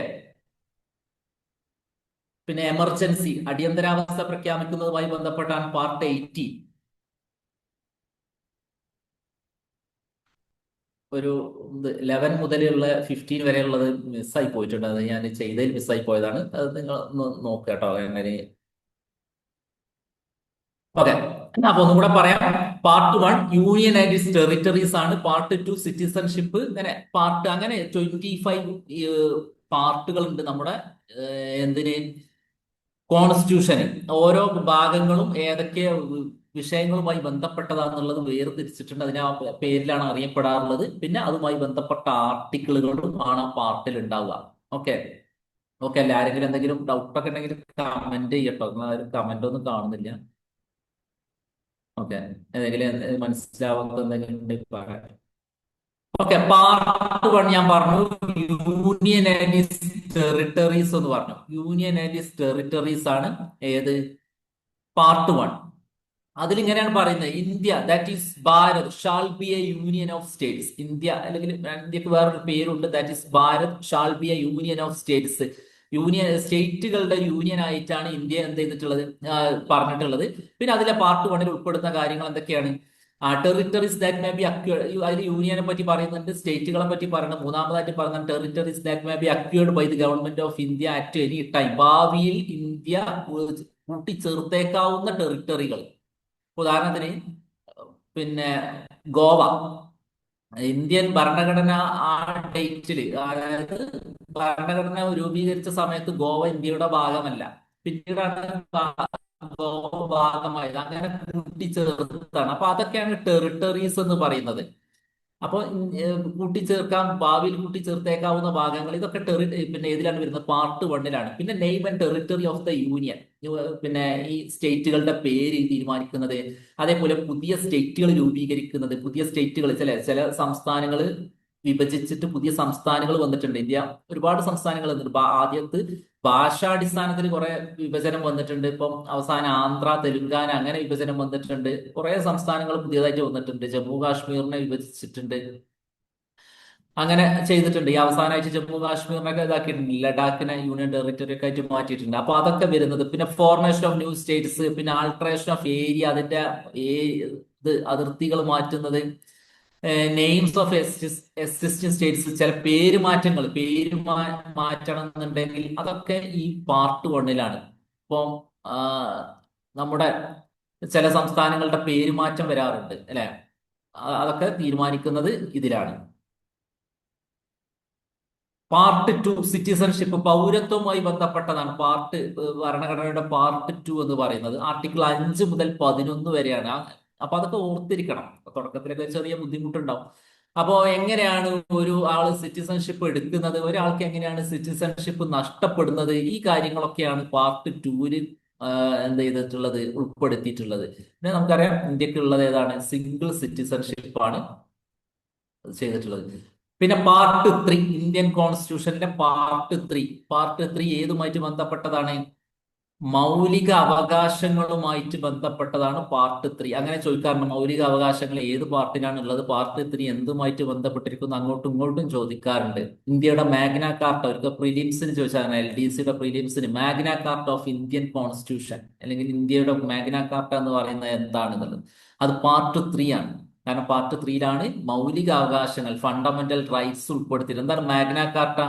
1215 ഇംഗ്ലണ്ടിലെ രാജാവ് അവിടുത്തെ ജനങ്ങൾക്ക് വേണ്ടിയിട്ട് കുറെ അവകാശങ്ങൾ പ്രഖ്യാപിച്ച ഒരു പ്രഖ്യാപനം നടത്തി. അതാണ് മാഗ്ന കാർട്ട എന്ന് പറയുന്നത്. അപ്പൊ ഇന്ത്യയുടെ മാഗ്ന കാർട്ട, ഓരോ രാജ്യത്തിന്റെ മാഗ്ന കാർട്ട എന്നുള്ള ആ പേരിലെ മനുഷ്യാവകാശ പ്രഖ്യാപനങ്ങളെ മാഗ്ന കാർട്ട എന്ന് പറയാം.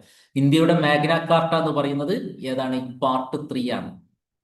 പിന്നെ ദേ ആർ ജസ്റ്റിസിയബിൾ, അങ്ങനെ പറഞ്ഞാൽ എന്താ? ന്യായവാദത്തിന് അർഹമാണ്. ന്യായവാദത്തിന് അർഹമാണ് എന്ന് പറഞ്ഞാൽ അതിന്റെ മീനിങ് എന്താണ്? പാർട്ട് 3 അല്ലെങ്കിൽ ഫണ്ടമെന്റൽ റൈറ്റ്സ് ന്യായവാദത്തിന് അർഹമാണ്, ജസ്റ്റിസിയബിൾ എന്നാണ് പറയാറുള്ളത്. അതെന്ന് പറഞ്ഞാൽ allowing persons to move the court for their enforcement. നമുക്ക് മൗലിക അവകാശങ്ങൾ ഏതെങ്കിലും നിഷേധിക്കപ്പെട്ടാൽ, നമുക്ക് മൗലിക അവകാശങ്ങൾ ലഭിച്ചിട്ടില്ല എന്നുണ്ടെങ്കിൽ, നമുക്ക് ഒരു സിറ്റിസൺ അങ്ങനെ ഒരു പരാതി ഉണ്ടെങ്കിൽ എന്ത് ചെയ്യാം? കോടതിയെ സമീപിക്കാം. കോടതിയെ സമീപിച്ചിട്ട് എന്ത് ചെയ്യാം? ആ മൗലിക അവകാശങ്ങൾ നേടിയെടുക്കാൻ പറ്റും. അതാണ് ജസ്റ്റിസിയബിൾ എന്ന് പറയുന്നത്. ന്യായവാദത്തിന് അർഹമാണ്, കോടതിയിൽ ചോദ്യം ചെയ്യപ്പെടാൻ പറ്റുന്നതാണ് ഏത്? ഫണ്ടമെന്റൽ റൈറ്റ്സ് പാർട്ട് 3 എന്ന് പറയുന്നത്. ഓക്കെ, അപ്പൊ ഏതൊക്കെയാണ് ഫണ്ടമെന്റൽ റൈറ്റ്സ്? ആർട്ടിക്കിൾ 12 മുതൽ 35 വരെയാണെന്ന് പറഞ്ഞു. ഫണ്ടമെന്റൽ റൈറ്റ്സ് എന്ന് പറഞ്ഞാൽ ഏതൊക്കെയാണ്? Right to equality, right to freedom, right against exploitation, right to freedom of religion, cultural and educational rights, right to constitutional remedies. ആറ് ആറ് മൗലിക അവകാശങ്ങളാണ് നിലവിൽ ഇന്ത്യൻ ഭരണഘടനയിലുള്ളത്. 7 എണ്ണം ഉണ്ടായിരുന്നു കേട്ടോ, 7 എണ്ണം ഉണ്ടായിരുന്നു. ഏതാണ്? സ്വത്തവകാശം മൗലിക അവകാശമായിരുന്നു.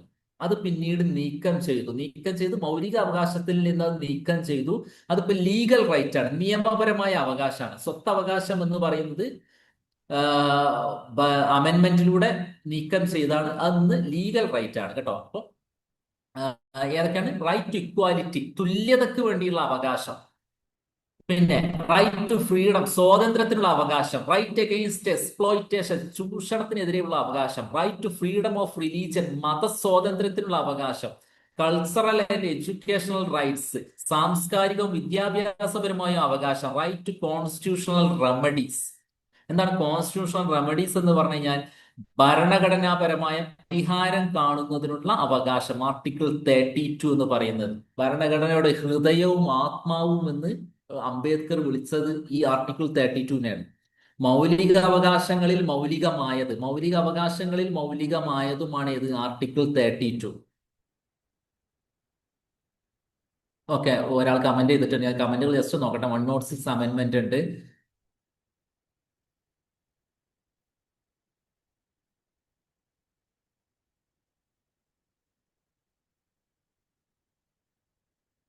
സ്വത്തവകാശം എപ്പോഴാണ് റിമൂവ് ചെയ്തത്? സ്വത്തവകാശം റിമൂവ് ചെയ്തത് പറയാം, അമെന്റ്മെന്റിൽ പറയുന്ന സമയത്ത് ഞാനത് പറയുന്നുണ്ട് കേട്ടോ. സ്വത്തവകാശം എപ്പോഴാണ് റിമൂവ് ചെയ്തതെന്നുള്ളത് പറയാം.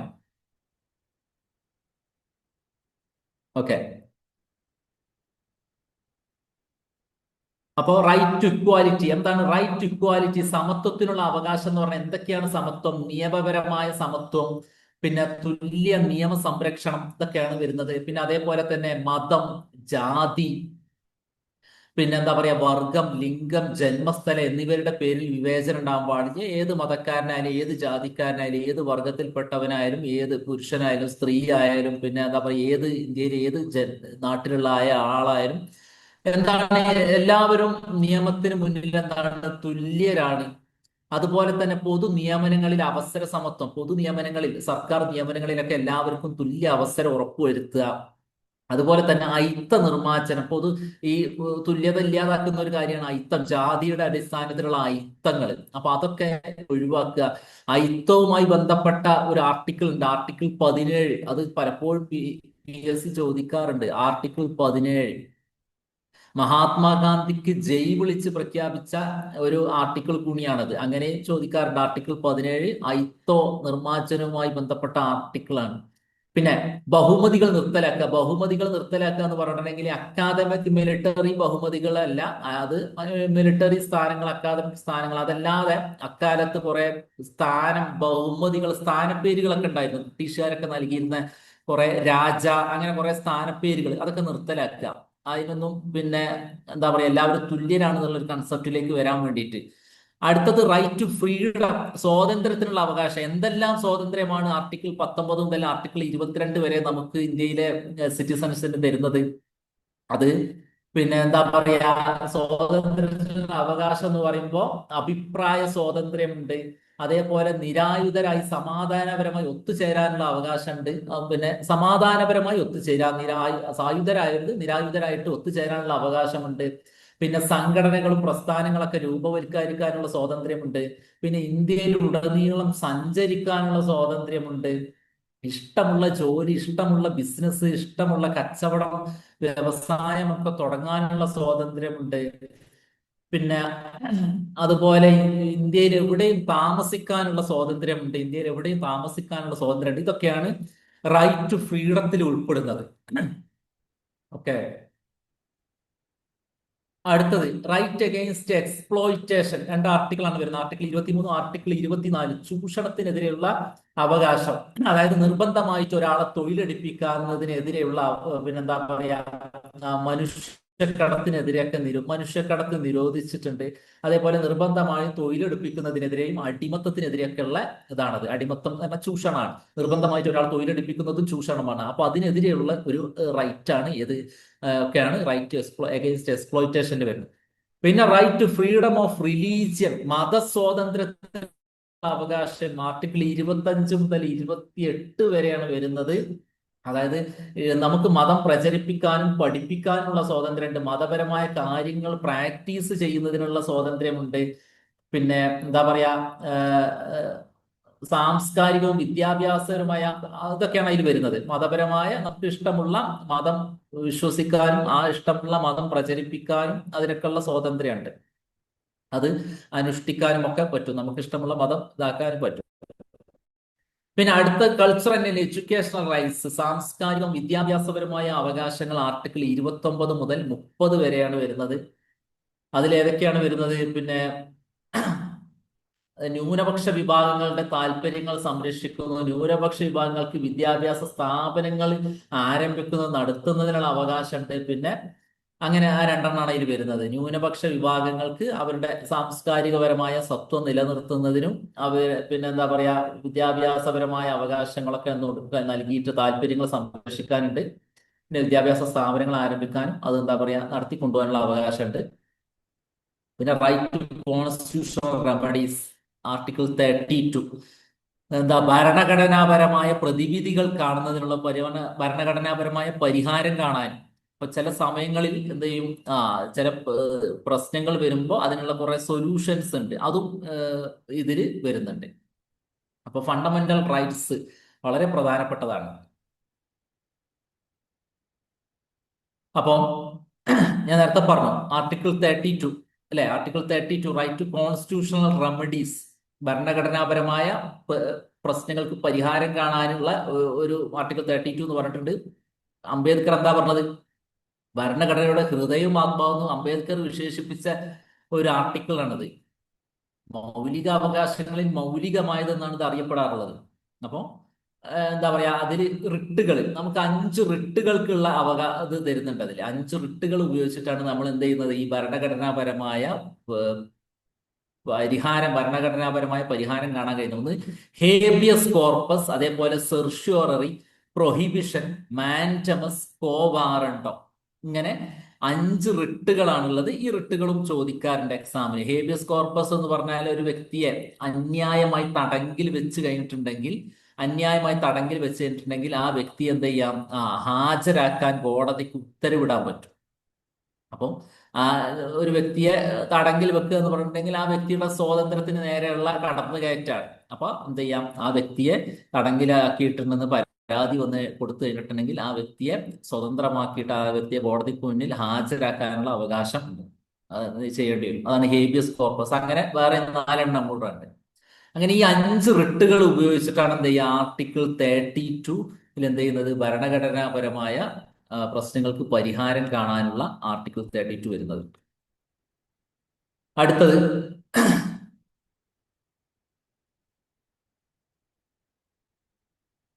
Directive principles of state policy. Directive principles of state policy.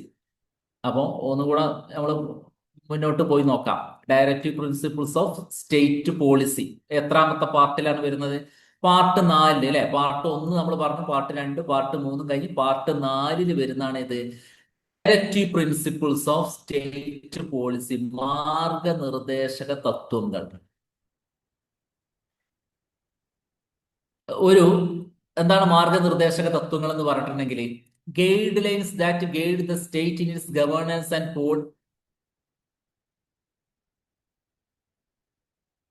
Guidelines that guide the state in its governance and policy making. കുറെ ഇതാണ് ഗൈഡ് ലൈൻസ് ആണ് എന്താ പറയുന്നത് ഈ directive principles of state policy എന്ന് പറയുന്നത്. അതായത് ഒരു വെൽഫെയർ സ്റ്റേറ്റ് രൂപീകരിക്കുക, ഒരു വെൽഫെയർ സ്റ്റേറ്റ് ഉണ്ടായിരിക്കണം നമുക്ക്. നമ്മുടെ ക്ഷേമരാഷ്ട്രം ഒരു ക്ഷേമരാഷ്ട്രമായിരിക്കണം. എന്താ പറയാ, സോഷ്യലായിട്ടും സാമൂഹികമായിട്ടും സാമ്പത്തികമായിട്ടൊക്കെ നീതി പുലർത്തണം, ജനങ്ങളോട് തുല്യത പുലർത്തണം, അവർക്ക് നല്ല അഭിവൃദ്ധി ഉണ്ടാവണം, അവർക്ക് ക്ഷേമം ഉണ്ടാവണം എന്നുള്ള ലക്ഷ്യത്തോട് കൂടിയിട്ടുള്ള കുറെ ഗൈഡ് ലൈൻസ് അടങ്ങിയതാണ് ഇത് ഡയറക്റ്റീവ് പ്രിൻസിപ്പിൾസ് എന്ന് പറയുന്നത്. അത് നോൺ ജസ്റ്റിസിയബിൾ ആണ്. അതായത് മൗലിക അവകാശങ്ങൾ ഞാൻ പറഞ്ഞു ജസ്റ്റിസിയബിൾ ആണ്. അതായത് കോടതിയിൽ പോയി കഴിഞ്ഞാൽ എന്ത് ചെയ്യാം, അത് നേടിയെടുക്കാൻ പറ്റും. ഇത് കോടതിയിൽ പോയിട്ട് പിന്നെ കോടതിയിൽ പോകാൻ പറ്റുന്നതല്ല. ഡയറക്റ്റീവ് പ്രിൻസിപ്പിൾസിന് വേണ്ടിയിട്ട് ഡയറക്റ്റീവ് പ്രിൻസിപ്പിൾസ് നിഷേധിക്കപ്പെട്ട് കഴിഞ്ഞിട്ടുണ്ടെങ്കിൽ അത് കോടതിയിൽ പോകാനുള്ള അവകാശം ഇല്ല. അതിനാണ് ഡയറക്റ്റീവ് പ്രിൻസിപ്പിൾസ് എന്ന് പറയുന്നത്. അപ്പോ എന്തൊക്കെയാണ് ഇതിൽ വരുന്നത്? Equal pay for equal work, തുല്യ ജോലിക്ക് തുല്യ വേതനം. അത് നമുക്ക് തന്നെ അറിയാം, പലപ്പോഴും അത് നമ്മുടെ നാട്ടിലൊന്നും പാലിക്കപ്പെടാറില്ല അല്ലെ? ജോലിക്ക് തുല്യ വേതനം. അതേപോലെ റൈറ്റ് ടു വർക്ക്, ജോലി ചെയ്യാനുള്ള, അതേപോലെ വിദ്യാഭ്യാസത്തിനുള്ള, ഇതിനൊക്കെയുള്ള അവകാശം. പിന്നെ എന്താ പറയാ, നല്ല ജീവിത സാഹചര്യത്തിന് വേണ്ടിയുള്ള അവകാശം. പിന്നെ ഈ ഫ്രീ ലീഗൽ എയ്ഡ്, സൗജന്യ നിയമസഹായം. അതേപോലെ തന്നെ ഷെഡ്യൂൾഡ് കാസ്റ്റിനും ഷെഡ്യൂൾഡ് ട്രൈബ്, അതേപോലെ തന്നെ മറ്റു ദുർബല വിഭാഗങ്ങൾക്കൊക്കെ ഉള്ള വിദ്യാഭ്യാസപരമായിട്ടും അവരുടെ സാമ്പത്തിക ഉന്നമനത്തിനൊക്കെ വേണ്ടിയിട്ടുള്ള പരിഹാരം കാണുന്ന സംഭവങ്ങൾ. പിന്നെന്താ പറയാ, ദേശീയ പ്രാധാന്യമുള്ള സ്മാരകങ്ങൾ ഇതൊക്കെ സംരക്ഷിക്കുക. അതേപോലെ തന്നെ ഇന്റർനാഷണൽ പീസ് ആൻഡ് സെക്യൂരിറ്റിക്ക് പ്രൊമോട്ട് ചെയ്യുക.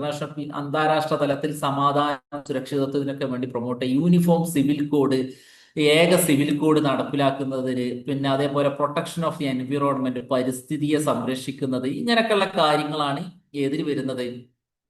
ഈ പറയുന്ന ഡയറക്റ്റീവ് പ്രിൻസിപ്പിൾസ് ഓഫ് സ്റ്റേറ്റ് പോളിസിയിൽ വരുന്നത്. ഇത് കടമെടുത്തിട്ടുള്ളത് ഏതാണ്? അയർലാൻഡ് കോൺസ്റ്റിറ്റ്യൂഷനിൽ നിന്നാണ്. അപ്പൊ ഇത് നോൺ ജസ്റ്റിസേബിൾ ആണ്. ഒരു പൗരന് ഇതിൽ എന്ത് ചെയ്യാൻ പറ്റില്ല, കോടതിയിൽ പോയി നേടിയെടുക്കാൻ പറ്റുന്നതല്ല. അടുത്തത് പാർട്ട് 4A. പാർട്ട് 4 ഏത് വരുന്നത്? Directive principles of state policy വരുന്നത്. അതിന്റെ കൂടെ തന്നെ വരുന്ന ഒരു പിന്നീട് കൂട്ടിച്ചേർത്താണ്, അമെന്റ്മെന്റ് ആയിട്ട് കൂട്ടിച്ചേർത്താണ് ഏത്? ഫണ്ടമെന്റൽ ഡ്യൂട്ടീസ്, മൗലിക കടമകൾ 11 ഉള്ളത്. അതും നോൺ ജസ്റ്റിസേബിൾ ആണ്, അല്ലെങ്കിൽ നോൺ എൻഫോഴ്സിയബിൾ ആണ്. നോൺ എൻഫോഴ്സിയബിൾ എന്ന് പറഞ്ഞാൽ എന്താണ്? അത് അടിച്ചേൽപ്പിക്കാൻ പറ്റുന്നതല്ല, അല്ലെങ്കിൽ നിർബന്ധിക്കാൻ പറ്റുന്നതല്ല. ഒരു പൗരൻ ഒരു രാജ്യത്തോട് ചെയ്യേണ്ട കടമകളാണ് ഇതൊക്കെ. അപ്പൊ അത് ചെയ്തിട്ടില്ലെങ്കിൽ അതിന്റെ പേരിൽ എന്ത് ചെയ്യാൻ പറ്റില്ല, അത് ചെയ്യണമെന്ന് പറഞ്ഞ് നിർബന്ധിക്കാൻ കഴിയുന്നതല്ല. ഏതൊക്കെയാ നോക്കാം. 11 ഉണ്ട് എന്ന് പറഞ്ഞു. 10 ഉണ്ടായിരുന്നത്, പിന്നീട് ഒരു അമെന്റ്മെന്റിലൂടെ കൂട്ടിച്ചേർത്താണ് 11ാമത്തത്. എന്താ പറഞ്ഞത്? പിന്നെ നമ്മുടെ നാഷണൽ ഫ്ലാഗിനെ ആദരിക്കണം, നാഷണൽ ആന്തത്തെ ആദരിക്കണം. പിന്നെ എന്താണ്, നമ്മുടെ ദേശീയ സ്വാതന്ത്ര്യത്തിന് വേണ്ടിയുള്ള ദേശീയ സമരത്തെയും അതിന്റെ പിന്നിലുണ്ടായിരുന്ന ആളുകളെയും അതിന്റെ ആ ഒരു ആശയത്തൊക്കെ നമ്മൾ എന്ത് ചെയ്യണം, ആദരിക്കണം. പിന്നെ രാജ്യത്തിന്റെ അഖണ്ഡതയും ഐക്യത്തെയും ഒക്കെ എന്ത് ചെയ്യണം, സംരക്ഷിക്കണം. പിന്നെ രാജ്യം ആവശ്യപ്പെടുന്ന സമയത്ത് എന്ത് ചെയ്യണം, ആ രാജ്യത്തിന് വേണ്ടിയിട്ട് സർവീസ് നൽകാൻ തയ്യാറായിരിക്കണം. അതേപോലെ തന്നെ എന്താ പറയാ, മത, ഭാഷ, പ്രാദേശിക അല്ലെങ്കിൽ ജാതി അങ്ങനെയുള്ള വ്യത്യാസങ്ങളൊന്നുമില്ലാതെ എന്ത് ചെയ്യണം, പിന്നെ എന്ത് ചെയ്യണം, എല്ലാവർക്കും ഇടയിലുള്ള ഒരു ബ്രദർഹുഡ് കീപ്പ് ചെയ്യണം, സാഹോദര്യം നിലനിർത്തണം, പിന്നെ അതേപോലെ തന്നെ എന്താ പറയാ, സ്ത്രീകളുടെ അന്തസ്സിനൊക്കെ കാത്തു സൂക്ഷിക്കണം, അതിനൊക്കെ ബഹുമാനം നൽകണം. പിന്നെ നമ്മുടെ മഹത്തായ പാരമ്പര്യത്തെ മൂല്യം കൽപ്പിക്കണം, അതൊക്കെ സംരക്ഷിക്കണം. നമ്മുടെ വലിയ ചരിത്രവും പാരമ്പര്യമൊക്കെ ഉണ്ടല്ലോ, അപ്പൊ അതിനൊക്കെ ചെയ്യണം. പിന്നെ അതേപോലെ തന്നെ നമ്മുടെ പ്രകൃതിക്കും അതേപോലെ പരിസ്ഥിതിയൊക്കെ എന്ത് ചെയ്യണം, നമ്മൾ പ്രൊട്ടക്ട് ചെയ്യണം. അപ്പൊ അത് വന്യജീവികള്, അതേപോലെ വനം, ലേക്കുകള്, പുഴകള്, ഇതിനൊക്കെ നമ്മൾ എന്ത് ചെയ്യണം, അവിടെയൊക്കെ ജീവിക്കുന്ന ലിവിങ് ക്രിയേച്ചേഴ്സിനൊക്കെ സംരക്ഷിക്കണം, അതിനൊക്കെ നമ്മൾ നിലനിർത്താൻ ശ്രമിക്കണം. പിന്നെ എന്താ പറയുക, സയന്റിഫിക് ടെമ്പർ, ജനങ്ങളിൽ ഒരു ശാസ്ത്ര അവബോധം, മാനവികതയൊക്കെ എന്ത് ചെയ്യണം, നിലനിർത്താൻ ശ്രമിക്കണം. പിന്നെ പബ്ലിക് പ്രോപ്പർട്ടിയെ സംരക്ഷിക്കണം, പൊതുമുതലിനെ സംരക്ഷിക്കണം. പിന്നെ ഇങ്ങനെയൊക്കെയുള്ള കാര്യങ്ങളാണ് ഇപ്പൊ ഇതിൽ വരുന്നത്. പിന്നെ എന്താ വരുന്നത്, individual collective activity nation constant rise to higher levels. പിന്നെ അങ്ങനെ രാജ്യത്തിന്റെ മൊത്തത്തിലുള്ള നേട്ടങ്ങളുടെ ഭാഗമായിരിക്കണം. പിന്നെ 11ാമതൊരു കാര്യം കൂടെ കൂട്ടിച്ചേർത്തിട്ടുണ്ട് മൗലിക കടമകളിൽ.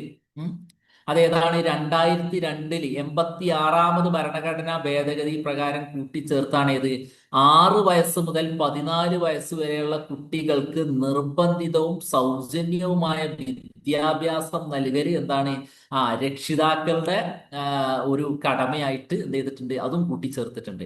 അത് മൗലിക അവകാശത്തിലും വരുന്നുണ്ട് കേട്ടോ, മൗലിക അവകാശത്തിലും വരുന്നുണ്ട്, അത് കൂട്ടിച്ചേർത്തായിട്ട് വരുന്നുണ്ട് ഈ പറയുന്ന വിദ്യാഭ്യാസ അവകാശ നിയമത്തിന്റെ ഭാഗമായിട്ട്. ഓക്കെ, അങ്ങനെ ഭരണഘടനയിൽ ഉണ്ടായിരുന്നത് എന്താ പറയാ, 10 ആയിരുന്നു. അങ്ങനെ 10 മൗലിക അവകാശങ്ങളായിരുന്നു. അത് എന്ത് ചെയ്തു, പിന്നെ 2002 86ാമത് അമെന്റ്മെന്റോട് കൂടി എന്തായി മാറിയത്, അത് 11 മാറിയിട്ടുണ്ട്.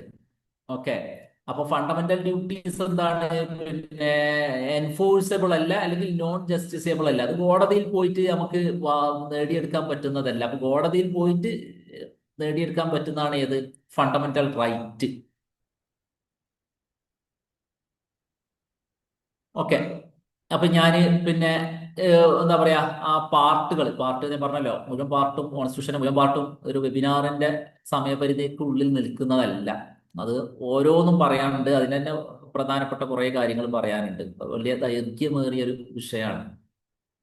പാർട്ടുകൾ അപ്പൊ ഏകദേശം നിങ്ങൾക്ക് ഒരു ധാരണ കിട്ടിയിട്ടുണ്ടാവും. പാർട്ട് 1, പാർട്ട് 2, പാർട്ട് 3, പാർട്ട് 4 നമ്മൾ പറഞ്ഞിട്ടുണ്ട്. പാർട്ട് 5 യൂണിയനെ പറ്റിയാണ് പറഞ്ഞത്, യൂണിയൻ ഗവൺമെന്റിനെ പറ്റി, പ്രസിഡന്റും കൂടെ ഉൾപ്പെടുന്ന യൂണിയൻ ഗവൺമെന്റ്. പാർട്ട് 6 സ്റ്റേറ്റിനെ പറ്റിയാണ് പറയുന്നത്, അത് ആപ്പിലും വരുന്നുണ്ട്. ഈ ഷെഡ്യൂളുകൾ, പട്ടികകൾ, കുറെ ഈ പറയുന്ന പാർട്ടുകളുമായി ബന്ധപ്പെട്ട് കുറെ ഷെഡ്യൂളുകളും ഉണ്ട്. അപ്പൊ കുറെ ഷെഡ്യൂളുകൾ ഉണ്ട്. അതിൽ ഒരു ഷെഡ്യൂളിനെ പറ്റി ഞാൻ ഇപ്പൊ പറയാം, സെവൻത്ത് ഷെഡ്യൂളിനെ കുറിച്ച് ഇപ്പൊ ഒന്ന് പറയാം. ഫസ്റ്റ്, സെക്കൻഡ്, അങ്ങനെ കുറെ ഷെഡ്യൂളുകൾ ഉണ്ട്. അതിൽ 7th ഷെഡ്യൂള്, അതിൽ കുറെ ലിസ്റ്റുകൾ വരുന്നുണ്ട്. കുറെ ലിസ്റ്റ് അല്ല, 3 ലിസ്റ്റ് വരുന്നുണ്ട്. അതായത് യൂണിയൻ ലിസ്റ്റ്, പിന്നെ 1ാമത്തെ ലിസ്റ്റ് യൂണിയൻ ലിസ്റ്റ്, 2ാമത്തെ സ്റ്റേറ്റ് ലിസ്റ്റ്, 3ാമത്തത് കൺകറന്റ് ലിസ്റ്റ് എന്ന് പറഞ്ഞിട്ട് ഞാൻ നേരത്തെ പറഞ്ഞിട്ടുണ്ട്. ഈ ഇതിനെ പറ്റി ജസ്റ്റ് ഒന്ന് പറഞ്ഞിട്ടുണ്ട്. യൂണിയൻ ലിസ്റ്റ് എന്ന് പറഞ്ഞാൽ എന്താണ്, കേന്ദ്ര സർക്കാരിന്റെ പരിധിയിൽ വരുന്ന വിഷയങ്ങളാണ് യൂണിയൻ ലിസ്റ്റിൽ ഉൾപ്പെടുത്തിയിട്ടുള്ളത്. സ്റ്റേറ്റ് ലിസ്റ്റിൽ സംസ്ഥാന സർക്കാരിന്റെ പരിധിയിൽ വരുന്ന കാര്യങ്ങളാണ്. കേന്ദ്ര സർക്കാരിന്റെയും സംസ്ഥാന സർക്കാരിന്റെ രണ്ടിന്റെയും കൂടി പരിധിയിൽ വരുന്ന കാര്യങ്ങളാണ് ഇതിൽ വരുന്നത്, കൺകറന്റ് ലിസ്റ്റിൽ വരുന്നത്.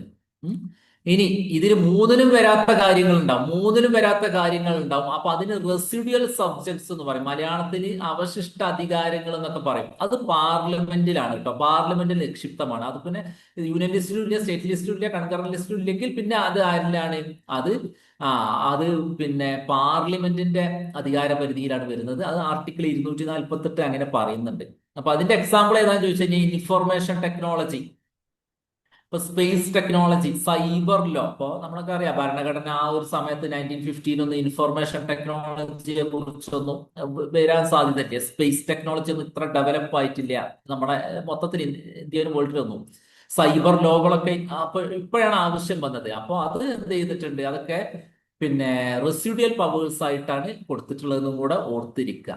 ഓക്കെ, അപ്പൊ യൂണിയൻ ലിസ്റ്റിലെ എന്തൊക്കെ നമുക്ക് ജസ്റ്റ് ഒന്ന് എക്സാമ്പിൾ നോക്കാം. അപ്പൊ യൂണിയൻ ലിസ്റ്റ് എന്ന് പറഞ്ഞാല് അത് 97 അന്നുണ്ടായിരുന്നത്, ഇപ്പൊ അത് കൂടിയിട്ടുണ്ട്. ഉം.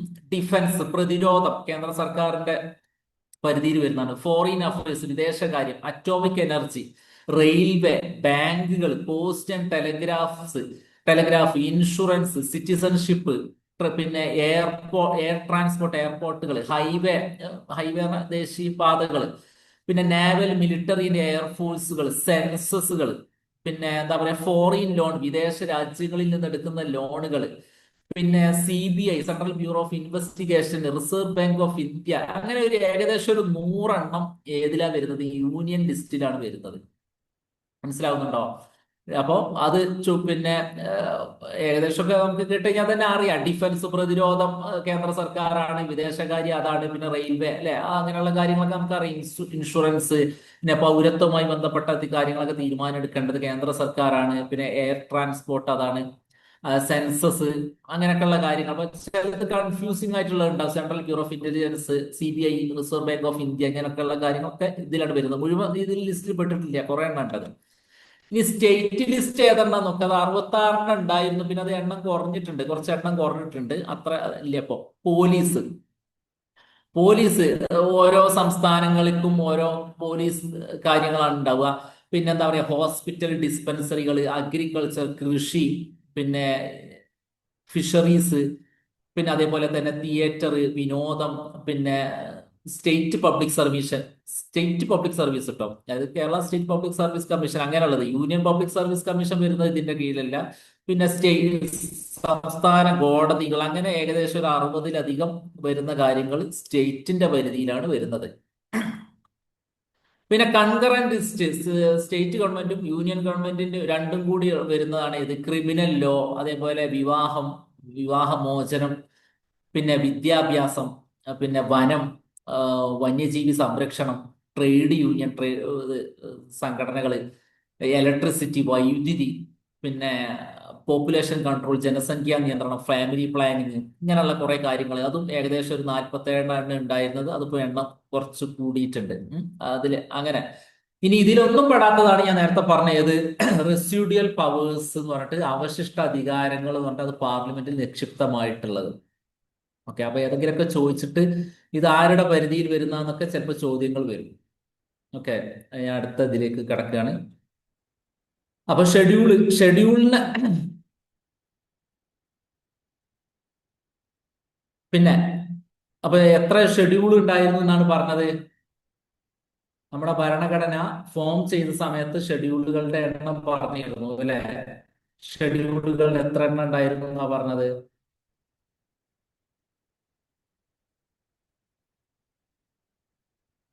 22 ഭാഗങ്ങളും 8 ഷെഡ്യൂളുകളായിരുന്നു ഉണ്ടായിരുന്നത്. പിന്നീട് 3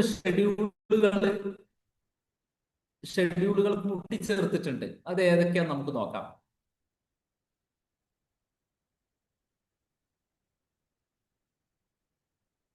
നയൻത്ത് ഷെഡ്യൂൾ കൂട്ടിച്ചേർത്തിട്ടത് അമെന്റ്മെന്റ്, അതായത് 1959-ലാണ്. നയൻത്ത് കോൺസ്റ്റിറ്റ്യൂഷണൽ അമെന്റ്മെന്റ് പ്രകാരമാണ് ലാൻഡ് റിഫോം എന്ന് പറഞ്ഞതുമായി ബന്ധപ്പെട്ട നയൻത്ത് ഷെഡ്യൂൾ കൂട്ടിച്ചേർത്തിട്ടുണ്ട്. പിന്നെ ആന്റി ഡിഫെക്ഷൻ ലോ, അത് 10th ഷെഡ്യൂളാണുള്ളത്. അതും 1985-ലെ 52nd കോൺസ്റ്റിറ്റ്യൂഷണൽ അമെന്റ്മെന്റ് ആക്ട് പ്രകാരമാണ് കൂട്ടിച്ചേർത്തത്. അങ്ങനെ പഞ്ചായത്ത് അത് 11th ഷെഡ്യൂളിലാണ് പഞ്ചായത്ത് വരുന്നത്. അത് അമെന്റ്മെന്റിലൂടെ കൂട്ടിച്ചേർത്താണ്. 12th ഷെഡ്യൂളിലാണ് മുനിസിപ്പാലിറ്റി വരുന്നത്. ഇതൊക്കെ 73-ാമത്തെ അമെന്റ്മെന്റിലൂടെയാണ് 11th ഷെഡ്യൂൾ കൂട്ടിച്ചേർത്തത്. 74-ാമത്തെ അമെന്റ്മെന്റിലൂടെയാണ് ഏത് 12th ഷെഡ്യൂൾ കൂട്ടിച്ചേർത്തിട്ടുള്ളത്. അപ്പോ 8 ഷെഡ്യൂളുകളായിരുന്നു ഭരണഘടന രൂപീകരിച്ച സമയത്ത് ഉണ്ടായിരുന്നത്. പിന്നെ 4 ഷെഡ്യൂളുകൾ കൂട്ടിച്ചേർത്തിട്ടുണ്ട്. ഏതൊക്കെയാണ്? 9-ാമത്തെ ഷെഡ്യൂള് അത് ലാൻഡ് റിഫോമുമായി ബന്ധപ്പെട്ടതാണ്. 10-ാമത്തെ ഷെഡ്യൂള് ആന്റി ഡിഫെക്ഷൻ ലോയുമായി ബന്ധപ്പെട്ടതാണ്. പിന്നെ 11-ാമത്തെ ഷെഡ്യൂൾ പഞ്ചായത്തുമായി ബന്ധപ്പെട്ടതാണ്. 12-ാമത്തെ ഷെഡ്യൂൾ മുനിസിപ്പാലിറ്റിയുമായി ബന്ധപ്പെട്ടതാണ്. അപ്പം ഇങ്ങനെ അമെന്റ്മെന്റുകളിലൂടെയാണ് ഇതൊക്കെ എന്ത് ചെയ്തിട്ടുള്ളത്? കൂട്ടിച്ചേർത്തിട്ടുള്ളത്. ഓക്കെ, എന്താണ് അമെന്റ്മെന്റ് നോക്കാം. അമെന്റ്മെന്റ് ഏത് ഭരണഘടനയിൽ നിന്നാണ് കടമെടുത്തതെന്ന് ഞാൻ പറഞ്ഞിരുന്നു ബോറോഡ് ഐഡിയാസ് പറഞ്ഞ സമയത്ത്. അമെന്റ്മെന്റ് എന്ന് പറഞ്ഞാൽ എന്താണ്? അമെൻമെന്റ് of the constitution of India means the process of making changes to the constitution. കോൺസ്റ്റിറ്റ്യൂഷനിൽ കാലോചിതമായിട്ട് മാറ്റങ്ങൾ വരേണ്ടി വന്നു കഴിഞ്ഞാൽ നടത്തുന്ന ഭേദഗതികൾക്കാണ് എന്ത് പറയുന്നത്, അമെൻമെന്റ് എന്ന് പറയുന്നത്. അപ്പം അമെൻമെന്റിന് വേണ്ടിയത് മൂന്ന് രീതിയിൽ നമുക്ക് അമെൻമെന്റ് ചെയ്യാൻ പറ്റും. സിമ്പിൾ മെജോറിറ്റി, കേവല ഭൂരിപക്ഷം ഉണ്ടായാൽ മതി. ഉം.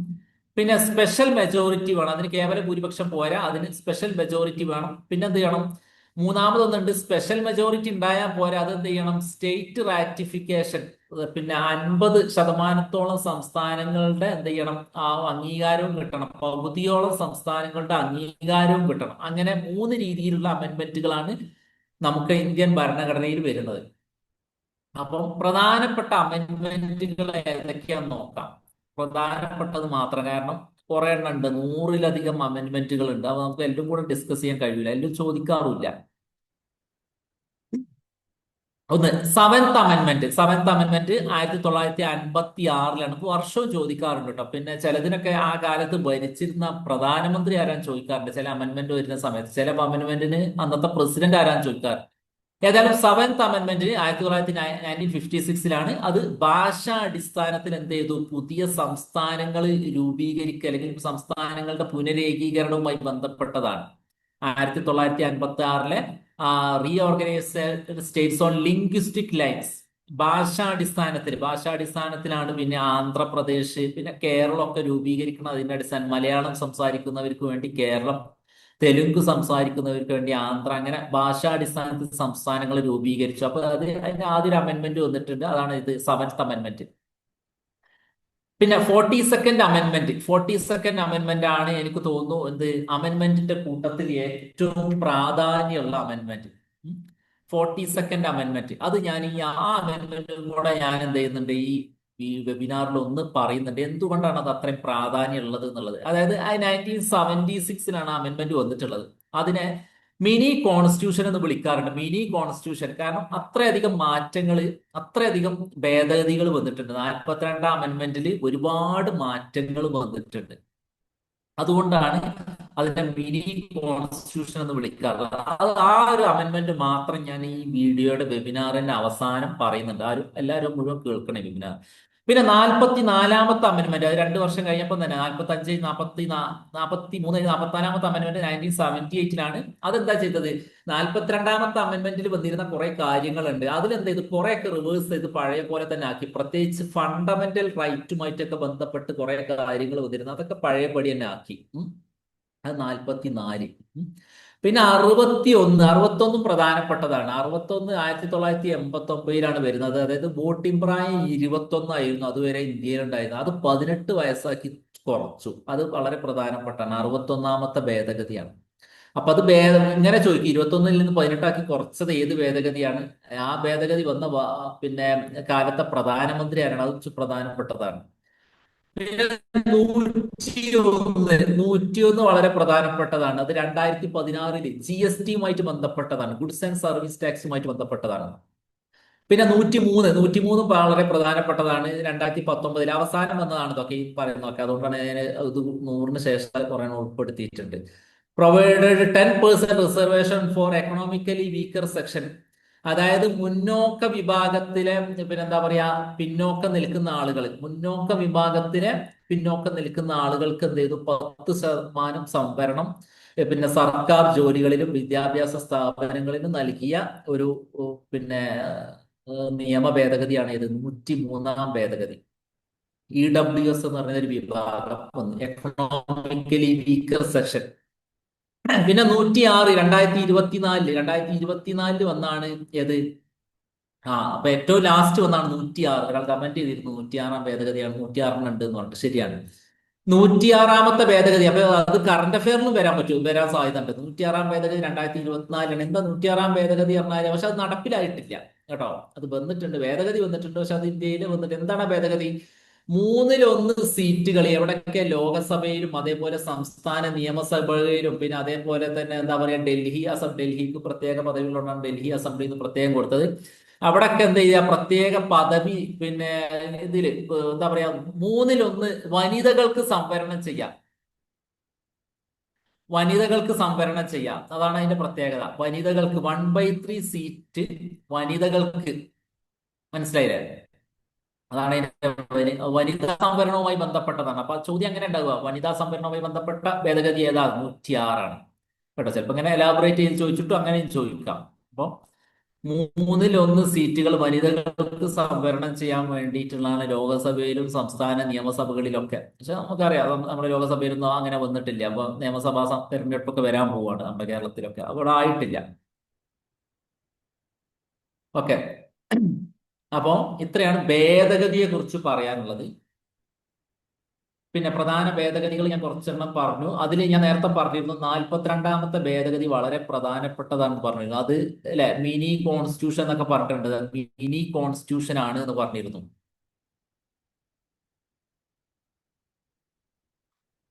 മിനി കോൺസ്റ്റിറ്റ്യൂഷൻ എന്ന് പറഞ്ഞിരുന്നു.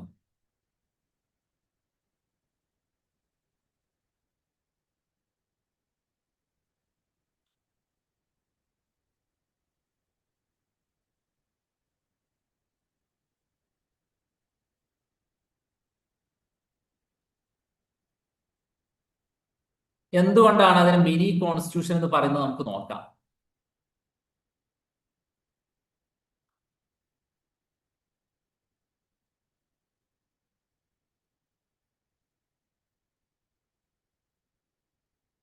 ഓക്കെ. അതിൽ ഒരുപാട് മാറ്റങ്ങൾ വന്നിരുന്നു എന്ന് പറഞ്ഞു. ഒരുപാട് മാറ്റങ്ങൾ വന്നുകൊണ്ടാണ് അതിന് മിനി കോൺസ്റ്റിറ്റ്യൂഷൻ എന്ന് പറഞ്ഞത്. എന്താണ് അതിന്റെ ആമുഖത്തിന് ഒരു മാറ്റം വന്നു.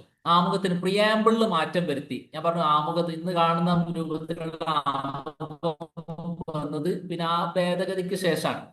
അതായത് സോവറീൻ ഡെമോക്രാറ്റിക് റിപ്പബ്ലിക് എന്നായിരുന്നു നമ്മുടെ ഭരണഘടന പ്രിയാമ്പിളിൽ ഉണ്ടായിരുന്നത്. സോവറീൻ ഡെമോക്രാറ്റിക് റിപ്പബ്ലിക് എന്നുള്ളത്. അതെന്ത് ചെയ്തു? അതൊന്ന് മാറ്റിയിട്ട് sovereign socialist secular democratic republic എന്നാക്കി മാറ്റി. സോഷ്യലിസ്റ്റ് സെക്യുലർ എന്ന് പറഞ്ഞ രണ്ട് കാര്യങ്ങളും കൂടെ അതിൽ കൂട്ടിച്ചേർത്തു. ഓക്കെ. പ്രിയാമ്പിളിൽ വന്നൊരു മാറ്റം അതാണ്. ഒരു മാറ്റം സോവറൈൻ ഡെമോക്രാറ്റിക് റിപ്പബ്ലിക് എന്നുള്ള എന്തായി മാറി? Sovereign socialist secular democratic republic എന്നാക്കി മാറ്റി. പിന്നെ ഇത് യൂണിറ്റി ഓഫ് ദ നേഷൻ എന്ന് ഉണ്ടായിരുന്നത് preamble. Unity of the nation എന്നുള്ളത് unity and integrity of the nation എന്നാക്കി. രാജ്യത്തിന്റെ ഐക്യവും എന്നുള്ളത് രാജ്യത്തിന്റെ ഐക്യവും അഖണ്ഡതയും ഒന്നും കൂടെ കൂട്ടിച്ചേർത്തു.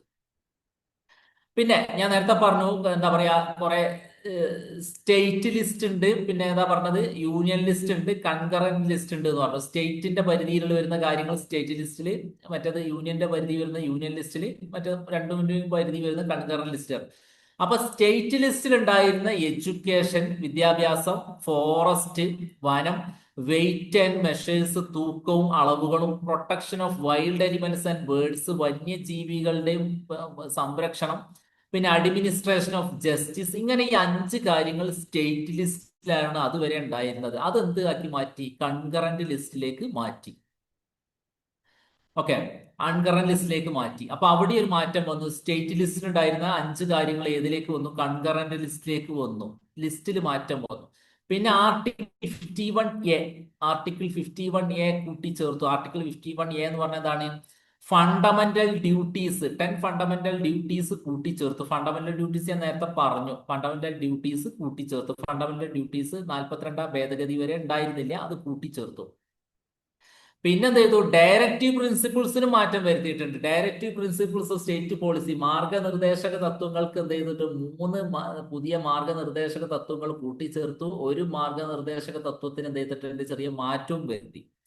പിന്നെ പാർലമെന്റിൽ എന്ത് ചെയ്തിട്ടുണ്ട്? പിന്നെ എന്താ പറയാ, made president bound to the advice of the cabinet എന്നാക്കി. പ്രസിഡന്റ് എപ്പോഴും എന്താണ് പറയാ, ആ ക്യാബിനറ്റിന്റെ അഡ്വൈസോട് കൂടി പ്രവർത്തിക്കണം എന്നാക്കി മാറ്റി. പിന്നെ judicial powers of the high court, ഹൈക്കോടതിയുടെ ജുഡീഷ്യൽ അധികാരം എന്ത് ചെയ്തു? അതൊന്ന് കുറച്ചു.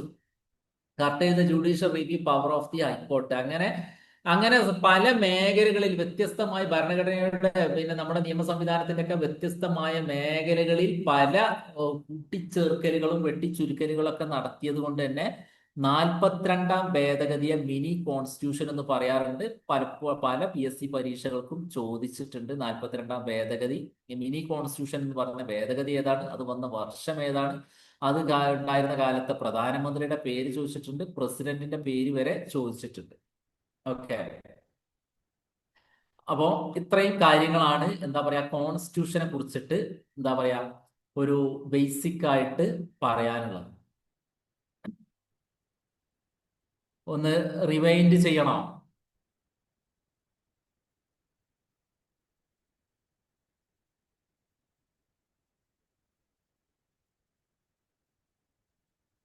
ഒന്ന് റിവൈൻഡ് ചെയ്യണോ? ആരെ കമന്റ് ചെയ്യുകയാണെങ്കിൽ ഞാൻ റിവൈൻഡ് ചെയ്യാം. Yes എന്ന് പറഞ്ഞിട്ടുണ്ട്. ഓക്കെ, ഒന്ന് രണ്ടാളുകൾ യെസ് എന്ന് പറഞ്ഞിട്ടുണ്ട്. ഒന്ന് റിവൈൻഡ് ചെയ്യാം അല്ലെ? ഒന്ന് ഒന്ന് നമുക്ക് നോക്കാം. Super class. Okay, thank you. ഒന്ന് റിവൈൻഡ് ചെയ്യാം കേട്ടോ. ഒന്ന് നമ്മൾ തുടക്കം മുതൽ ഒന്ന് നോക്കാം. ഒന്ന് ജസ്റ്റ് ഒന്ന് സ്പീഡിലാണ് പറയുന്നത്.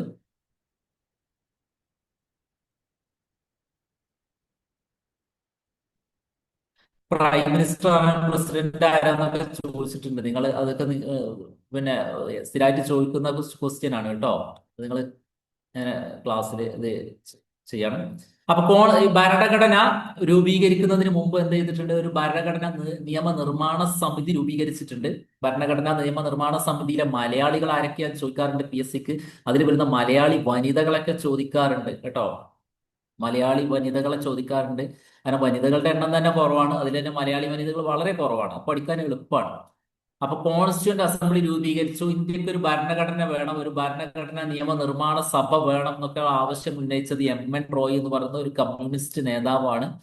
അങ്ങനെ ഈ ആവശ്യം ഉന്നയിച്ച പാർട്ടി സ്വരാജ് പാർട്ടിയാണ്. ഈ പാർട്ടി ഇപ്പോൾ നിലവിലില്ല. അത് മോത്തിലാൽ നെഹ്റുവും പിന്നെ CR ദാസും ഒക്കെ നേതൃത്വം നൽകിയിരുന്ന ഒരു പാർട്ടിയാണ്. അവരാണ് ഈ ആവശ്യം ഉന്നയിച്ചത്. ഇന്ത്യൻ നാഷണൽ കോൺഗ്രസ് 1935 ബോംബെ സമ്മേളനത്തിൽ വെച്ചിട്ടും ഈ പ്രമേയം അവതരിപ്പിച്ചു. ഇന്ത്യക്ക് ഒരു ഭരണഘടന കോൺസ്റ്റിറ്റ്യൂന്റ് അസംബ്ലി വേണം എന്നുള്ളത്. ആ ആവശ്യം ഉന്നയിച്ച സമ്മേളനത്തിൽ എന്ത് ചെയ്തിട്ടുണ്ട്?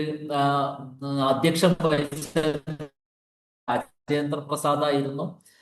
പിന്നെ കോൺസ്റ്റിറ്റ്യൂഷൻ അങ്ങനെ എന്താണ് കോൺസ്റ്റിറ്റ്യൂന്റ് അസംബ്ലിയുടെ അവരുടെ ജോലി എന്താണ്? ഇന്ത്യക്ക് ഒരു ഭരണഘടന തയ്യാറാക്കുക, അതാണ് അവരുടെ ജോലി. അതിനു വേണ്ടിയിട്ടാണ് അവരെ തെരഞ്ഞെടുക്കാൻ പോകുന്നത്. അങ്ങനെ ഇന്ത്യയിലേക്ക് എന്ത് ചെയ്തിട്ടുണ്ട്? ക്യാബിനറ്റ് മിഷൻ വന്നു. ക്യാബിനറ്റ് മിഷൻ വന്നു അവരുടെയും ലക്ഷ്യത്തിൽപ്പെട്ടതായിരുന്നു ഇന്ത്യക്ക് സ്വാതന്ത്ര്യം നൽകുമ്പോൾ ഇന്ത്യക്ക് എന്ത് ചെയ്യണം?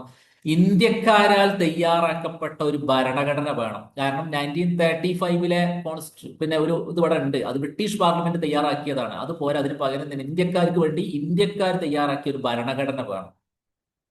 അങ്ങനെ ആ ഭരണഘടനാ നിർമ്മാണ സമിതിയുടെ അംഗസംഖ്യ 389 ആയിരുന്നു. പിന്നെ അതിലെന്ത് ചെയ്തു? വിഭജനത്തിന് മുമ്പുള്ള കാര്യമാണ് പറഞ്ഞത്. ഇന്ത്യയും പാകിസ്ഥാനും തമ്മിൽ വിഭജിക്കപ്പെട്ടപ്പോൾ അതിന്റെ അംഗസംഖ്യയിൽ എണ്ണം കുറഞ്ഞിട്ടുണ്ട്. അങ്ങനെ ആദ്യത്തെ മീറ്റിംഗ് നടന്നു 9 ഡിസംബർ 1946 ആദ്യത്തെ മീറ്റിംഗിൽ എന്ത് ചെയ്തു? അത് മുതിർന്ന അംഗമായിട്ടുള്ള ഡോക്ടർ സച്ചിദാനന്ദ സിൻഹയെ താൽക്കാലിക അധ്യക്ഷൻ ടെമ്പററി പ്രസിഡന്റ് ആയിട്ട് തീരുമാനിച്ചു. ഡോക്ടർ രാജേന്ദ്ര പ്രസാദിനെ അത് സ്ഥിരാധ്യക്ഷനായിട്ട് തെരഞ്ഞെടുത്തു. രണ്ട് വൈസ് പ്രസിഡന്റുമാരെയും തെരഞ്ഞെടുത്തു. HC മുഖർജിയും VN റാവുവിനെ എന്ത് ചെയ്തു? ഭരണഘടനാ നിയമ ഉപദേഷ്ടാവായിട്ടും നിയമിച്ചു. VN റാവു പിന്നീട് പിന്നെ മ്യാൻമാർ ഭരണഘടനയുമായി സഹകരിച്ച് പ്രവർത്തിച്ചിട്ടുണ്ട്. അതേപോലെ തന്നെ ഇന്റർനാഷണൽ തലത്തിലൊക്കെ പ്രവർത്തിച്ച ആളാണ് VN റാവു. നിയമ വിദഗ്ധനായിരുന്നു. അങ്ങനെ ഒബ്ജക്റ്റീവ് റെസൊല്യൂഷൻ ജവഹർലാൽ നെഹ്റു ഒരു ഒബ്ജക്റ്റീവ് റെസൊല്യൂഷൻ അവതരിപ്പിച്ചു ഡിസംബർ 13, 1946. ആ ഒബ്ജക്റ്റീവ് റെസൊല്യൂഷനാണ് പിന്നീട് ഇന്ത്യയുടെ പ്രിയാമ്പിളിനും ഇന്ത്യയുടെ ഭരണഘടനയ്ക്കൊക്കെ എന്താ പറയാ ഫൗണ്ടേഷനായി മാറിയത്. അങ്ങനെ കോൺസ്റ്റിറ്റ്യൂന്റ് അസംബ്ലിയാണ്. അതായത് കുറെ കമ്മിറ്റികൾ വേണം. ന്യൂനപക്ഷ അവകാശവുമായി ബന്ധപ്പെട്ട കമ്മിറ്റികളുണ്ട്. അങ്ങനെ ഓരോ വ്യത്യസ്ത വിഷയവുമായി ബന്ധപ്പെട്ട കുറെ കമ്മിറ്റികൾ ഉണ്ടാക്കി. 8 കമ്മിറ്റികൾ മേജർ കമ്മിറ്റികളായിട്ടുണ്ടായിരുന്നു. പിന്നെ മൈനർ കമ്മിറ്റികളും സപ്പോർട്ട് കമ്മിറ്റികളൊക്കെ ഉണ്ടായിരുന്നു. അങ്ങനെ ആ കമ്മിറ്റികളിൽ വെച്ചിട്ട് 8 കമ്മിറ്റികളിൽ വെച്ചിട്ട് തന്നെ ഏറ്റവും പ്രധാനപ്പെട്ട കമ്മിറ്റി ആയിരുന്നു ഡ്രാഫ്റ്റിംഗ് കമ്മിറ്റി. ഡ്രാഫ്റ്റിംഗ് കമ്മിറ്റികളിൽ എന്ത് ചെയ്തു? അന്ന് നമ്മുടെ രാജ്യത്ത് ഉണ്ടായിരുന്ന ഏറ്റവും പ്രഗത്ഭരായിട്ടുള്ള നിയമവിദഗ്ധരെ ആണ് എന്ത് ചെയ്തത്? അതിൽ നിയമിച്ചിട്ടുള്ളത്. അക്കൂട്ടത്തിൽ തന്നെ എന്ത് ചെയ്തു? വിദേശത്തൊക്കെ പോയി ഉന്നത പഠനം നടത്തിയിട്ടുള്ള നമ്മുടെ ഭരണഘടനാ ശില്പി എന്നറിയപ്പെടുന്ന ഡോക്ടർ BR അംബേദ്കർ അതിന്റെ ചെയർമാനായിട്ട് എന്ത് ചെയ്തു? നിയമിച്ചു. Alladi Krishnaswami Iyer, KM Munshi, BL Mitter, T P Khaitan, Mohammed Saadulla, N Gopalaswami തുടങ്ങിയവരായിരുന്നു അംഗങ്ങൾ. അങ്ങനെ അനാരോഗ്യം കാരണം പിന്നെ അതേപോലെ തന്നെ മരണവും കാരണം രണ്ടുപേര് ആ കമ്മിറ്റിയിൽ മുഴുവനാക്കാൻ കഴിഞ്ഞില്ല അവർക്ക്. അതിന് പകരം BL മിത്തറിന് പകരം എൻ മാധവറാവു, ടി പി കൈത്താന് പകരം ടി കൃഷ്ണമാചാര്യം വന്നു. അങ്ങനെ കോൺസ്റ്റിറ്റ്യൂന്റ് അസംബ്ലി എന്ത് ചെയ്തു? 165 ദിവസം സമ്മേളിച്ചു. 11 സെഷനുകൾ ഉണ്ടായിരുന്നു. 2 വർഷം 11 മാസം 18 ദിവസവും എടുത്തിട്ട് എന്ത് ചെയ്തു? ആ ആ നമ്മുടെ ഭരണഘടന തയ്യാറാക്കി. ചിലതിൽ 17 ദിവസം ഒന്നും വരാറുണ്ട് കേട്ടോ. ചില PSC ആൻസർ കിറ്റ് ഇപ്പോൾ ഓപ്ഷനിൽ 17 ഉണ്ടെങ്കിൽ അത് ബബിൾ ചെയ്യുക. കാരണം 17 18 എന്തായാലും ഉണ്ടാവില്ല. അല്ലെങ്കിൽ 17 ഉണ്ടാവും, അല്ലെങ്കിൽ 18 ഉണ്ടാവും. അപ്പോൾ അത് ചെയ്തോളൂ. ചോദിച്ച ചോദ്യമാണത്. ദിവസം ആ കാലാവധി 2 വർഷം 11 മാസം 18 ദിവസം, ചിലപ്പോൾ 17 രണ്ടാണെങ്കിലും ബബിൾ ചെയ്യുക. കറക്റ്റ് ആൻസർ ആണത് കേട്ടോ. അതിനി അത് തെറ്റാണെന്ന് എഴുതി ബബിൾ ചെയ്യാതിരിക്കരുത്. അങ്ങനെ കോൺസ്റ്റിറ്റ്യൂന്റ് അസംബ്ലി എന്ത് ചെയ്തു? ഭരണഘടനയെ അംഗീകരിച്ചു. ഏതാണ് തീയതി? നവംബർ 26, 1949. അത് അന്നാണ് നമ്മൾ കോൺസ്റ്റിറ്റ്യൂഷൻ ഡേ ആയിട്ട് ആചരിക്കുന്നത്, സംവിധാന ദിവസമൊക്കെ ആയിട്ട് ആചരിക്കുന്നത്. നമ്മുടെ ഭരണഘടന പക്ഷെ നിലവിൽ വന്നതാണ് 26 ജനുവരി 1950. ആ 26 ജനുവരി തെരഞ്ഞെടുക്കാനുള്ള കാര്യം എന്താണ്? 1929 ലാഹോർ സെഷനിൽ വെച്ചിട്ട് പൂർണ്ണ സ്വരാജായിട്ട് ഇന്ത്യ പൂർണ്ണ സ്വരാജായിട്ട് പ്രഖ്യാപിച്ച തീയതിയാണ് ഇത് 1930 ജനുവരി 26. ആ ജനുവരി 26 ഓർമ്മക്ക് വേണ്ടി, സ്മരണക്ക് വേണ്ടിയിട്ട് ജനുവരി 26 1950 ചെയ്തു? റിപ്പബ്ലിക് ഡേ ആയിട്ട് ആചരിച്ചു. ചില വകുപ്പുകൾ നവംബർ 26 മുതൽ തന്നെ എന്ത് ചെയ്തിട്ടുണ്ട്? പ്രാബല്യത്തിൽ വന്നു. ഭൂരിഭാഗം വകുപ്പുകളും ജനുവരി 26 പ്രാബല്യത്തിൽ വന്നു. കുറെ ആശയങ്ങൾ നമ്മൾ കടമെടുത്തിട്ടുണ്ട്. മികച്ച ആശയങ്ങൾ മികച്ച ഭരണഘടനയിൽ നിന്നാണ് നമ്മൾ കടമെടുത്തിട്ടുള്ളത്. ഗവൺമെന്റ് ഓഫ് ഇന്ത്യ ആക്ട് 1935 നിന്ന് കടമെടുത്തിട്ടുണ്ട്. ബ്രിട്ടീഷ് കോൺസ്റ്റിറ്റ്യൂഷനിൽ നിന്ന് എടുത്തിട്ടുണ്ട്. അമേരിക്കൻ കോൺസ്റ്റിറ്റ്യൂഷനിൽ നിന്ന് എടുത്തിട്ടുണ്ട്. ഓക്കെ, അമേരിക്കൻ കോൺസ്റ്റിറ്റ്യൂഷനിൽ നിന്ന് എടുത്തിട്ടുണ്ട്. പിന്നെന്താ പറയാ, കനേഡിയൻ കോൺസ്റ്റിറ്റ്യൂഷനിൽ നിന്ന് എടുത്തിട്ടുണ്ട്. പിന്നെ ഐറിഷ് കോൺസ്റ്റിറ്റ്യൂഷനിൽ നിന്ന് എടുത്തിട്ടുണ്ട്. ഓസ്ട്രേലിയൻ കോൺസ്റ്റിറ്റ്യൂഷനിൽ നിന്ന് എടുത്തിട്ടുണ്ട്. ജർമ്മൻ കോൺസ്റ്റിറ്റ്യൂഷനിൽ എടുത്തിട്ടുണ്ട്. USSRൽ നിന്ന് എടുത്തിട്ടുണ്ട്. സൗത്ത് ആഫ്രിക്കൻ കോൺസ്റ്റിറ്റ്യൂഷനിൽ എടുത്തിട്ടുണ്ട്. ജപ്പാൻ കോൺസ്റ്റിറ്റ്യൂഷനിൽ എടുത്തിട്ടുണ്ട്. ഫ്രഞ്ച് കോൺസ്റ്റിറ്റ്യൂഷനിൽ നിന്ന് എടുത്തിട്ടുണ്ട്.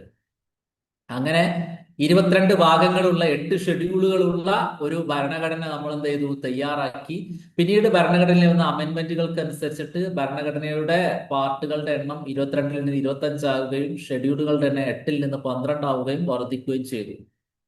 അങ്ങനെ ഭരണഘടനയുടെ ഭരണഘടന ആമുഖം ഇപ്പൊ ഞാൻ ഈ കാണിക്കുന്ന ഏതാണ്? ഞാൻ പറഞ്ഞു മിനി കോൺസ്റ്റിറ്റ്യൂഷൻ 42-ാം ഭേദഗതി നമുക്ക് പറഞ്ഞിരുന്നു അല്ലെ? ആ 42-ാം ഭേദഗതിക്കൊക്കെ അനുസരിച്ചിട്ട് വന്ന പ്രിയാമ്പിളാണ് ഈ കാണുന്നത്. അങ്ങനെ ജവഹർലാൽ നെഹ്റുവിന്റെ എന്താ പറയാ ഒബ്ജക്റ്റീവ് റെസൊല്യൂഷൻ അനുസരിച്ചിട്ട് നമ്മുടെ കോൺസ്റ്റിറ്റ്യൂഷൻ വന്നു. Citizenship part 3 fundamental rights, part 4 directive principles of state policy, part 4A fundamental duties ആണ്, പാർട്ട് 5 യൂണിയൻ, പാർട്ട് 6 സ്റ്റേറ്റ്സ് ആണ്. അങ്ങനെ പാർട്ട് 1 യൂണിയനും അത് ടെറിട്ടറിയുമായി ബന്ധപ്പെട്ട കാര്യങ്ങളാണ് ഉൾപ്പെടുത്തിയിട്ടുള്ളത്. അതിൽ ഇന്ത്യ യൂണിയൻ ഓഫ് സ്റ്റേറ്റ്സ് എന്നാണ് പറയുന്നത്. അത് ഒരു തവണ ചോദിച്ച ചോദ്യമാണത്. പാർട്ട് 2 സിറ്റിസൺഷിപ്പുമായി ബന്ധപ്പെട്ടതാണ്. പാർട്ട് 3 ഫണ്ടമെന്റൽ റൈറ്റ്സ്, മൗലിക അവകാശങ്ങളുമായി ബന്ധപ്പെട്ടതാണ്. 6 മൗലിക അവകാശങ്ങളാണ് നിലവിലുള്ളത്. ഭരണഘടന രൂപീകരിച്ച സമയത്ത് 7 ഉണ്ടായിരുന്നു. അത് പിന്നീട് നിലവിൽ 6 ഉള്ളത്. പിന്നെ അതില് 32-ാമത്തെ ആർട്ടിക്കിൾ 32 ഭരണഘടന കോൺസ്റ്റിറ്റ്യൂഷൻ റെമഡിക്ക് വേണ്ടിയിട്ടുള്ള ആർട്ടിക്കിളാണ്. ആ കോൺസ്റ്റിറ്റ്യൂഷൻ റെമഡിക്ക് വേണ്ടിയിട്ടുള്ള റിട്ടുകളാണ് 5 habeas corpus, certiorari, prohibition, mandamus, quo warranto. പിന്നെ ഡയറക്റ്റീവ് പ്രിൻസിപ്പിൾസ് എന്താണെന്ന് പറഞ്ഞു.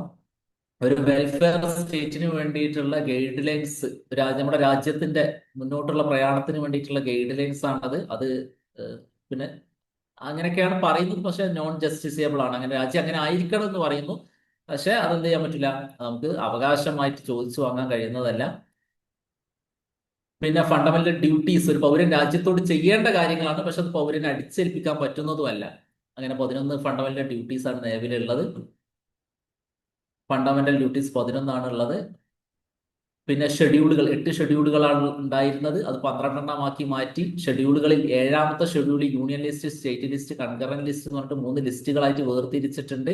ഈ 3 ലിസ്റ്റിന് ഉൾപ്പെടാത്ത കാര്യങ്ങൾ ഏതിലാണ് വരിക? റെസിഡ്യൂവൽ പവേഴ്സ് ആയിട്ട്, റെസിഡ്യൂവൽ സബ്ജക്ട്സ് ആയിട്ട് പാർലമെന്റിലാണ്, പാർലമെന്റിന്റെ അധികാര പരിധിയിലാണ് വരിക. യൂണിയൻ ലിസ്റ്റിന്റെ എക്സാമ്പിളുകളാണ് ഈ കാണുന്നത്. സ്റ്റേറ്റ് ലിസ്റ്റിന്റെ എക്സാമ്പിൾ ആണ് ഈ വരുന്നത്. കൺകറന്റ് ലിസ്റ്റിന്റെ എക്സാമ്പിൾ ആണ് ഈ കാണുന്നത്. പിന്നെ ഷെഡ്യൂളുകൾ 4. ആഡ് ചെയ്തത് അമെന്റ്മെന്റുകൾക്ക് അനുസരിച്ചിട്ടാണ്. അമെന്റ്മെന്റിന്റെ നമ്പറൊക്കെ ഇതിൽ കാണാം.